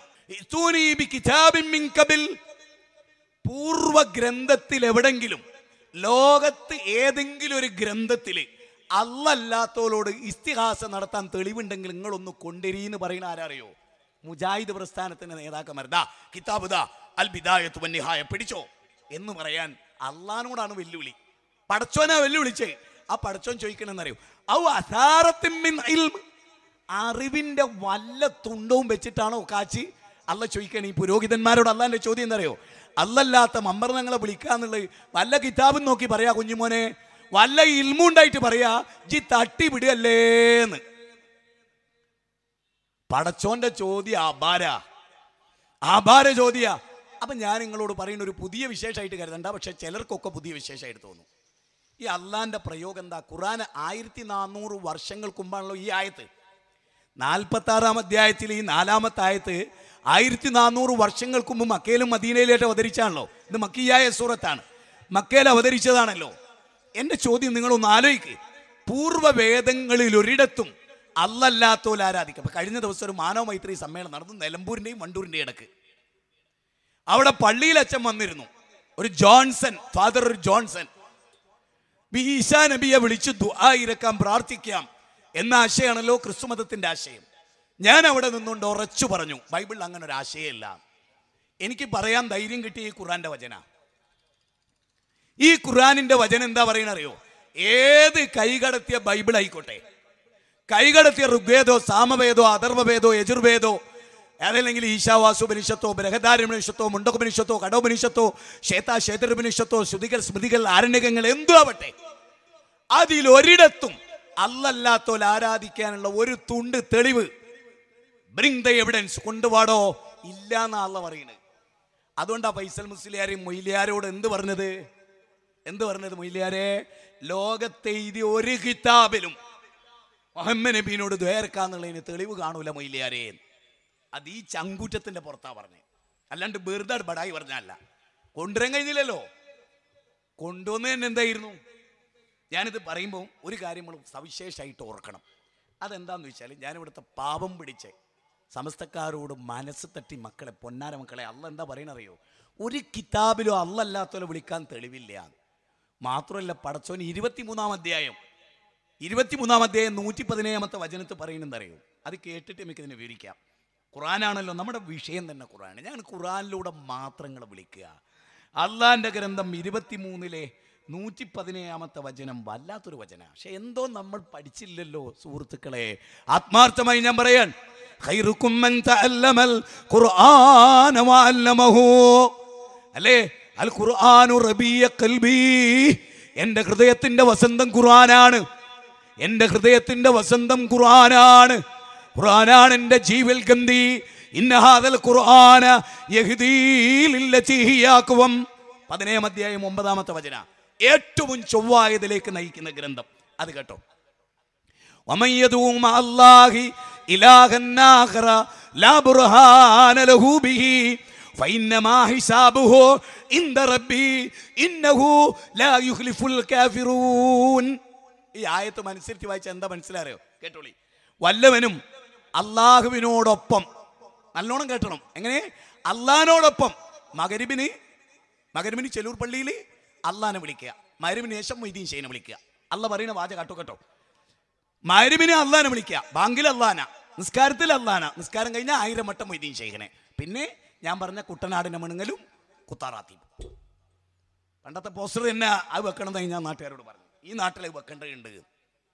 അത് നിങ്ങൾ കേട്ടോളേ. അല്ല പറയുന്ന കേട്ടോ, എന്നോട് ദേഷ്യം പിടിക്കല്ലേ. കാരണം എനിക്ക് ജനങ്ങൾ, അതായത് ഈ പണ്ഡിത വേഷധാരികൾ ജനങ്ങൾ നരകത്തിലേക്ക് നയിക്കുന്നത് മനസ്സിലാക്കിയാൽ പിന്നെ ദേഷ്യം പിടിക്കും. കാരണം സ്വർഗം പ്രസംഗിച്ച് കായ് ഉണ്ടാക്കാനുള്ള അല്ല, നരകം പ്രസംഗിച്ച് കായ് നേടാനുള്ള അല്ല. പിന്നെ സ്വർഗണ്ട് ഉറപ്പാണ്. വന്നാറു മിസുലുദാലിക്, നരകവും അങ്ങനെ തന്നെ.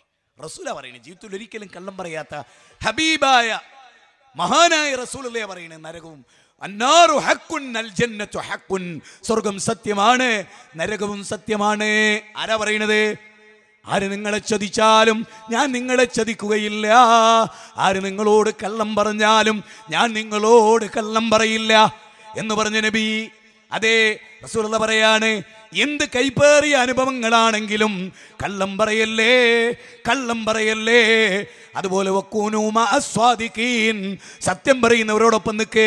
9-ാം അധ്യായം സൂറത്ത് തൗബ 119-ാമത്തെ വചനം, വക്കൂനൂ മഅസ്വാദിഖീൻ, സത്യം പറയുന്നവരോടൊപ്പം നിന്നോളൂ. അതാണ് പറയുന്നത് കേട്ടോ. അല്ലെന്താ പറയണ അറിയോ? അള്ളാഹുവിനോടൊപ്പം മറ്റു വല്ല ഇലാഹുകളെയും മഹാന്മാരെയും വിളിച്ചു പ്രാർത്ഥിക്കുന്ന ആളുകളില്ലേ, അങ്ങനെ വിളിച്ചു പ്രാർത്ഥിക്കുന്ന പക്ഷം ലാ ബുർഹാന ലഹു ബിഹി, അവർക്ക് യാതൊരു തെളിവുമില്ല. ഇത് അല്ലാത്തൊരാളെ വിളിച്ചു ദുആ ഇറക്കാൻ, ഇസ്തിഹാസ ചെയ്യാൻ അവർക്ക് തെളിവില്ലട്ടോ. വെറുതെ പറയാണ്, അല്ല പറയണ്. എന്നിട്ട് അല്ല ഉപയോഗിച്ച പദം എന്തറിയോ? മരിച്ചോലോട് വിളിച്ചു ദ്വയർക്കാൻ തെളിവ് ഉദ്ധരിച്ച് വാദപ്രതിവാദത്തിൽ ഏർപ്പെടുന്നതിനെ കുറിച്ചാണ് പിന്നെ പറയുന്നത്. അല്ല പറയണെന്തറിയോ? അവന്റെ വിചാരണ അള്ളാഹുവിന്റെ രക്ഷിതാവിന്റെ അടുത്താ. ആരുടെ വിചാരണ? അല്ലല്ലാത്തോലെ വിളിക്കാന്ന് തെളിവ് ഉദ്ധരിക്കുന്ന പുരോഹിതന്റെ വിചാരണ ആഖിറത്തിലാണ്. എന്നിട്ട് അല്ല ഉപയോഗിച്ച പദം എന്തറിയോ?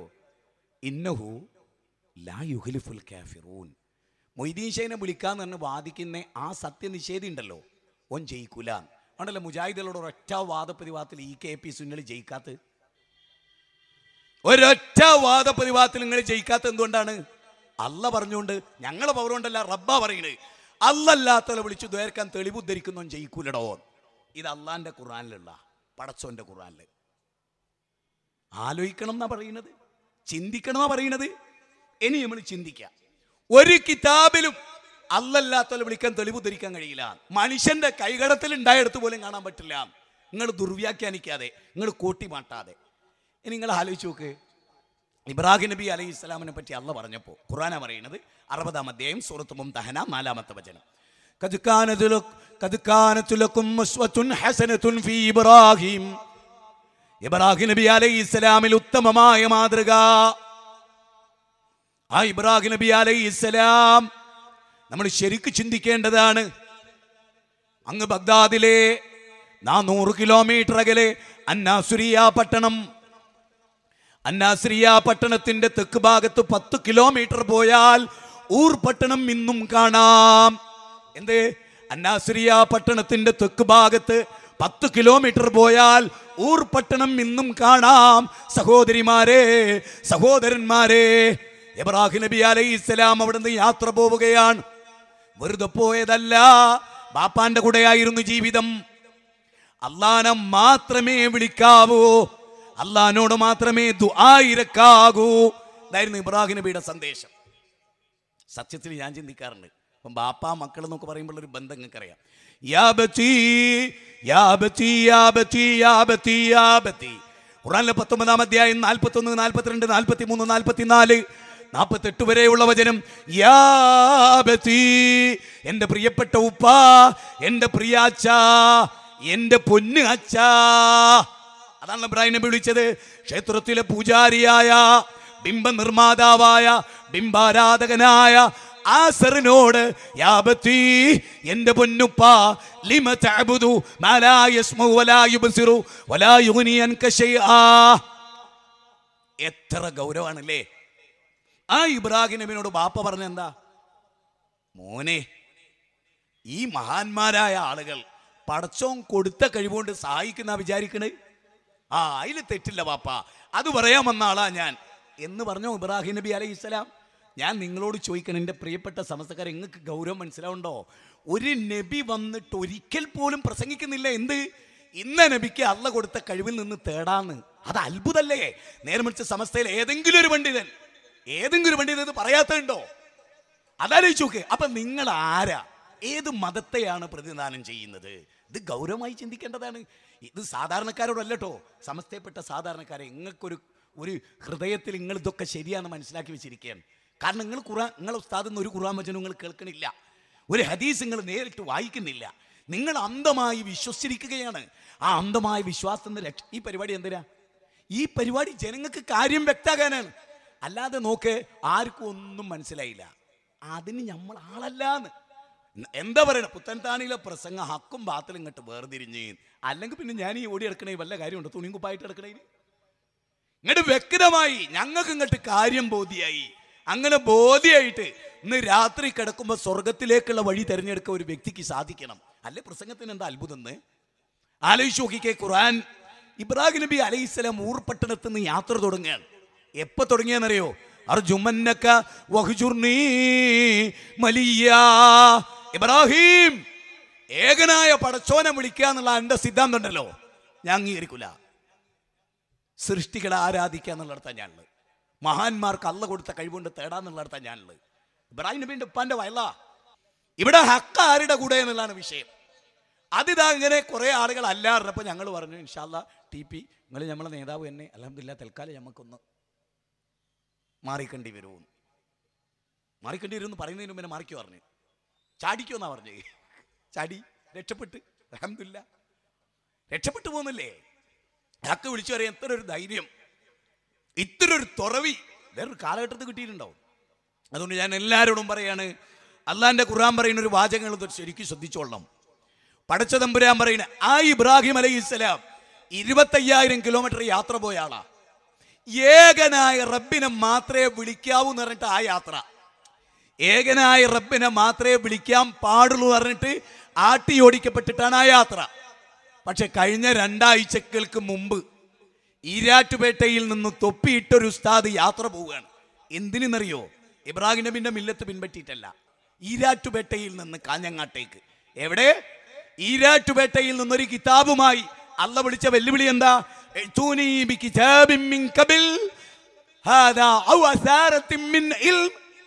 ഒരറിവിന്റെ തുണ്ട് കൊണ്ടുവാ, ഒരു കിതാബിനുണ്ടെങ്കിൽ കൊണ്ടുവാ, അല്ലല്ലാത്തോലെ വിളിക്കാനുള്ള തെളിവ് കൊണ്ടുവാ, തന്നെ തെളിവ്. അപ്പൊ വരികയാണ് ഈരാറ്റുപേട്ടയിൽ നിന്ന് ഫൈസൽ മുസ്ലിയാർക്ക് കൊടുക്കാൻ, ദാ ഈ കിതാബിൽ അല്ലല്ലാത്തോലെ വിളിച്ചു ദ്വേർക്കാൻ തെളിവുണ്ട്. നിങ്ങൾ ശരിക്കും ആലോചിക്കണം, അയാൾ എന്തിനാ പുറപ്പെട്ടത്? ഇബ്രാഹിം നബി പുറപ്പെട്ട് തൗഹീദ് സ്ഥാപിക്കാനാണ്. മദീനയിൽ നിന്ന് മക്കത്തുനിന്ന് മദീനത്തേക്ക് റസൂൽ പോയത് തൗഹീദിനെ നിലനിർത്താനാണ്. പ്രവാചകന്മാർ നാട് വിട്ടുപോയത് അതാണ്. ചെങ്കടൽ കിടക്കേണ്ടി വന്നത് ഏകദൈവ വിശ്വാസത്തിന്റെ പേരിലാണ്. ഇബ്രാഹിം നബിയെ തീക്കുണ്ടാരത്തിലേക്ക് എറിഞ്ഞത് റബ്ബിനോട് മാത്രമേ ദുആ ഇറക്കുള്ളൂ എന്ന് പ്രാർത്ഥിച്ചതിന്റെ പേരിലാണ്. ഇതെന്തിന്റെ പേരില ഈ യാത്ര? എന്തിന്റെ പേര്? ഈരാറ്റുപേട്ടയിൽ നിന്ന് നിങ്ങൾ ആലോചിക്കണം, പാലയിൽ നിന്ന് തൊടുപുഴ, തൊടുപുഴയിൽ നിന്ന് മൂവാറ്റുപുഴ, മൂവാറ്റുപുഴയിൽ നിന്ന് പെരുമ്പാവൂര്, പെരുമ്പാവൂരിൽ നിന്ന് അങ്കമാലി, അങ്കമാലിയിൽ നിന്ന് ചാലക്കുടി, ചാലക്കുടിയിൽ നിന്ന് തൃശ്ശൂര്, തൃശ്ശൂരിൽ നിന്ന് കുന്നംകുളം, കുന്നംകുളത്ത് നിന്ന് ചങ്ങരംകുളം, ചങ്ങരംകുളത്ത് നിന്ന് കുറ്റിപ്പുറം, കുറ്റിപ്പുറത്ത് നിന്ന് വളാഞ്ചേരി, വളാഞ്ചേരിയിൽ നിന്ന് പുത്തനത്താണി, പുത്തനത്താണിയിൽ നിന്ന് കോട്ടക്കൽ, കോട്ടക്കലിൽ നിന്ന് കാലിക്കറ്റ് യൂണിവേഴ്സിറ്റി, കോഴിക്കോട്, അവിടുന്ന് അങ്ങോട്ട് കൊയിലാണ്ടി, വടകര, മാഹി, അവിടുന്ന് അങ്ങോട്ട് തലശ്ശേരി, കണ്ണൂർ, തളിപ്പറമ്പ്, പയ്യന്നൂരും കിടന്ന് അങ്ങ് കാഞ്ഞങ്ങാട്ടേക്ക് ഉസ്താദ് എഴുന്നള്ളിയത് എന്തിനാ? കിതാബുമായിട്ട്. അല്ലല്ലാത്ത മനുഷ്യന്മാരെ ആരാധിക്കാം, അതുകൊണ്ട് അല്ലാഹനല്ലാത്തവരെ വിളിക്കാം എന്ന് സ്ഥാപിക്കാൻ. സത്യല്ലേ? ആണ്. ആണോ? ആണ്. സത്യമാണോ? ആണ്. സത്യസന്ധമാണോ? ആണ്. എൻ്റെ ചോദ്യം ഇതാണ്. അല്ലാഹു സുബ്ഹാനഹു വ തആല ചോദിക്കുന്നത്, ഏതെങ്കിലും ഒരു കിതാബിൽ അല്ലല്ലാത്തവരെ വിളിക്കാനുള്ള തെളിവില്ലെന്ന് അല്ല പറഞ്ഞാൽ പിന്നെ ഉണ്ട് എന്ന് പറഞ്ഞാൽ ഓനാരാ? അള്ളാഹ്ക്ക് മറുപടി പറയുന്നവൻ ഫൈസൽ മൗലവി. നോക്കേ, ഈ പോയിന്റ് നിങ്ങൾ ഒരിക്കലും മറക്കരുത്. അല്ല പറയുന്നത് എന്താണ്? അല്ല പറയുന്നത് അല്ലല്ലാത്തവരെ വിളിക്കാൻ തെളിവില്ല.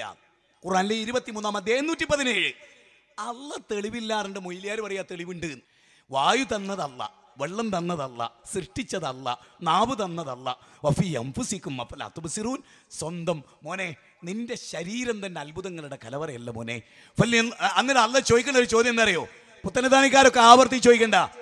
യാ അയ്യുഹന്നാസ് മാ ഗറക ബിറബ്ബിക്കൽ കരീം അല്ലയോ മനുഷ്യരെ, ഔദാര്യവാനായ നിന്റെ റബ്ബിന്റെ കാര്യത്തിൽ നിന്നെ മറപ്പിച്ചു കളഞ്ഞ ഘടകം എന്താണ്?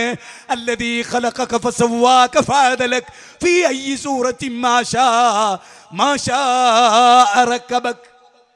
ഖുർആനിലെ 82-ാം അധ്യായം 6, 7, 8 വചനം. അല്ലല്ലേ നിന്നെ സൃഷ്ടിച്ചത്, നിനക്ക് നിറവും വർണ്ണവും ഒക്കെ നൽകിയ അല്ലല്ലേ. ആ അള്ളാനെ ആരാധിച്ചാ പോരേ, ആ അള്ളാനെ ആരാധിച്ചാ പോരേന്നാ ചോദിക്കണത്. ലോകത്തിന്റെ തമ്പുരാൻ ആരാധിച്ചാ പോരേ. ഹിന്ദുവിനെയും മുസ്ലിമിനെയും ക്രിസ്ത്യാനിയെയും ജൈനനെയും ബൗദ്ധനെയും മതമുള്ളവനെയും ഇല്ലാത്തവനെയും സൃഷ്ടിച്ച പടച്ചോനെ ആരാധിച്ചാ പോരേ. ആലോചിച്ച് നോക്ക് നിങ്ങൾ, ആ അള്ളാനെ ആരാധിച്ചാ പോരേ. ഏറ്റവും രസകരമായ 2 പോയിന്റ് ഞാൻ സാന്ദർഭമായിട്ട് പറയാം. വല്ല ഹൈന്ദവ സഹോദരങ്ങളും ഈ പുത്തനത്താണിയിലെ മുസ്ലിങ്ങളുണ്ടല്ലോ, അല്ലെങ്കിൽ യാത്രക്കാരെ ഈ ബസ് സ്റ്റോപ്പിലെങ്കിലും നിൽക്കുന്നവരുണ്ടല്ലോ, അതും അല്ലെങ്കിൽ കടയിൽ വന്നവരുണ്ടല്ലോ, അവർ കേൾക്കാൻ വേണ്ടി ഞാൻ പറയാണ്, അവർക്ക് വേണ്ടി പറയാൻ, അവരെ സ്നേഹിച്ചുകൊണ്ട് പറയാണ്. വണ്ടിയിൽ കയറിയാൽ, ബസ്സിൽ കയറിയാൽ, പ്രൈവറ്റ് ബസ്സിലൊക്കെ കയറിയാൽ ഇങ്ങനെ ഒരു ചില്ലിൻ്റെ കണ്ണാടി കാണാം, അതിലൊക്കെ ലൈറ്റ് ഇട്ടിട്ടൊക്കെ ഇങ്ങനെ മിന്നിയിട്ട് അതിൽ നിങ്ങൾക്ക് കാണാം ഗണപതിയുടെ ഒരു വിഗ്രഹം, അതിൽ നിങ്ങൾക്ക് കാണാം യേശു ക്രിസ്തുവിൻ്റെ ഒരു വിഗ്രഹം. അപ്പം എന്ത് മനസ്സിലായി നിങ്ങൾക്ക്? ഹിന്ദുക്കളുടെ ദൈവവും ക്രിസ്ത്യാനികളുടെ ദൈവവും. പൊന്നാര കുട്ടികളെ, ചെറുപ്പക്കാരെ, ഹൈന്ദവരെ, എന്തേ തൊട്ടപ്പുറത്തൊരു മുസ്ലിമിൻ്റെ ദൈവം ഇല്ലാത്തത്? എന്താണ് ഒരു മുസ്ലിമിന്റെ ദൈവം ഇല്ലാത്തത്? മുഹമ്മദ് നബീന്റെ ഫോട്ടോ ഉണ്ടോ അവിടെ വെക്കാൻ? ഇല്ല. അള്ളാന്റെ ഫോട്ടോ ഉണ്ടോ അവിടെ വെക്കാൻ? ഇല്ല. മുസ്ലിങ്ങളുടെ പടച്ചോൻ നിങ്ങൾക്ക് ഫോട്ടോത്തിൽ ഒതുക്കാൻ പറ്റില്ല, നിങ്ങൾക്കൊരു ചില്ലിന്റെ കൂട്ടിപ്പെടുത്താൻ പറ്റില്ല. 14 ലോകങ്ങളുടെ ഈ നാഥനെ എങ്ങനെ ചില്ല് കൊണ്ടക്കൂ? അവിടെ തന്നെ ആലോചിക്കുക. നിങ്ങൾ ഒന്നുകൂടെ ആലോചിക്കണം. ഒരു ഗണപതിന്റെ വിഗ്രഹം, ഒരു യേശുക്രിസ്തുവിന്റെ വിഗ്രഹം, പിന്നൊരു പള്ളി മുസ്ലിങ്ങൾ ആരാധിക്കുന്നില്ല എന്നുള്ളത് എല്ലാ പുള്ളിയക്കും അറിയാം, അല്ലേ? ഉണ്ട്, എല്ലാവർക്കും അറിയാം. പള്ളിയെ അല്ല ആരാധിക്കുന്നത്, പള്ളിയിൽ നിന്നുകൊണ്ട് പള്ളിയുടെ നാഥനെ, ബൈത്തുള്ളയുടെ നാഥനെ.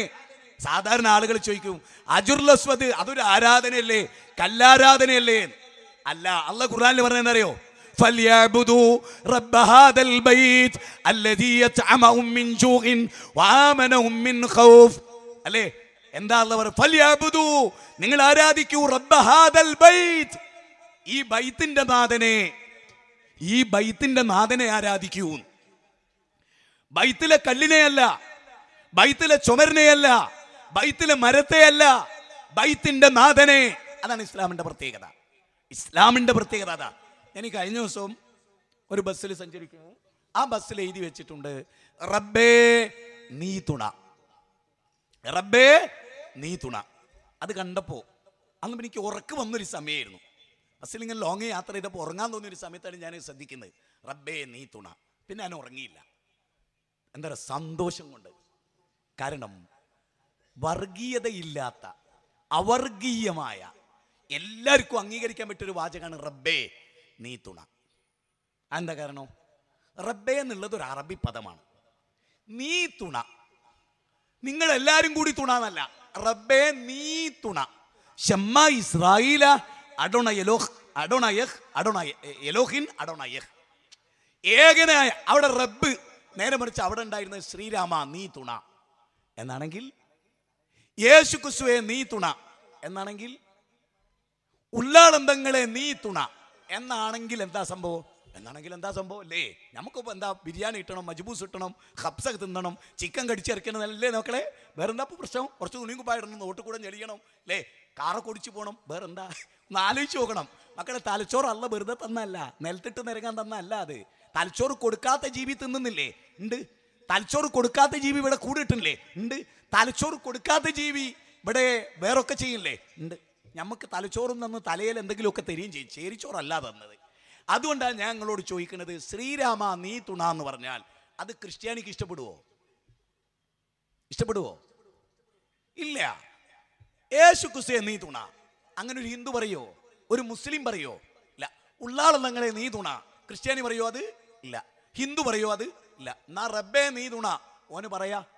ഇനി മുതൽ ഞാൻ പറയാ, ബസ്സുള്ളോലും ലോറിയുള്ളോലും റബ്ബേ നീ തുണ എന്നല്ല വെക്കണ്ട്, പരിപാലക നീ തുണ. കേരളത്തില് എന്താ വെക്കേണ്ടത്? പരിപാലക നീ തുണ. ഇസ്ലാമിൽ റബ്ബ് എന്ന് പറഞ്ഞാൽ ആരറിയോ? റബ്ബ് എന്ന് പറഞ്ഞാൽ പരിപാലകൻ. ഒരാൽവിത്തിനെ അതിന്റെ തുടക്കം മുതൽ അതിന്റെ എൻഡ് വരെ പരിപാലിക്കുന്ന പരിപാലകൻ. അപ്പൊ റബ്ബേ നീ തുണ എന്ന് ബാലചന്ദ്രന് പറയാം. സുരേന്ദ്രന് പറയാം, ജോർജിന് പറയാം, ബഷീറിന് പറയാം, റഹ്മത്തുള്ളാക്ക് പറയാം, അബ്ദുറഹ്മാന് പറയാം. അതാണ് മർമ്മപരമായ പോയിന്റ്. റബ്ബേ നീ തുണ. 14 ലോകങ്ങളുടെ റബ്ബേ നീ തുണ.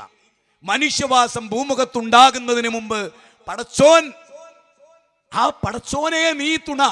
സൂര്യന്റെ നാഥ, ചന്ദ്രന്റെ നാഥ, സകല ലോകങ്ങളെയും പരിപാലിക്കുന്ന നാഥ നീ തുണ.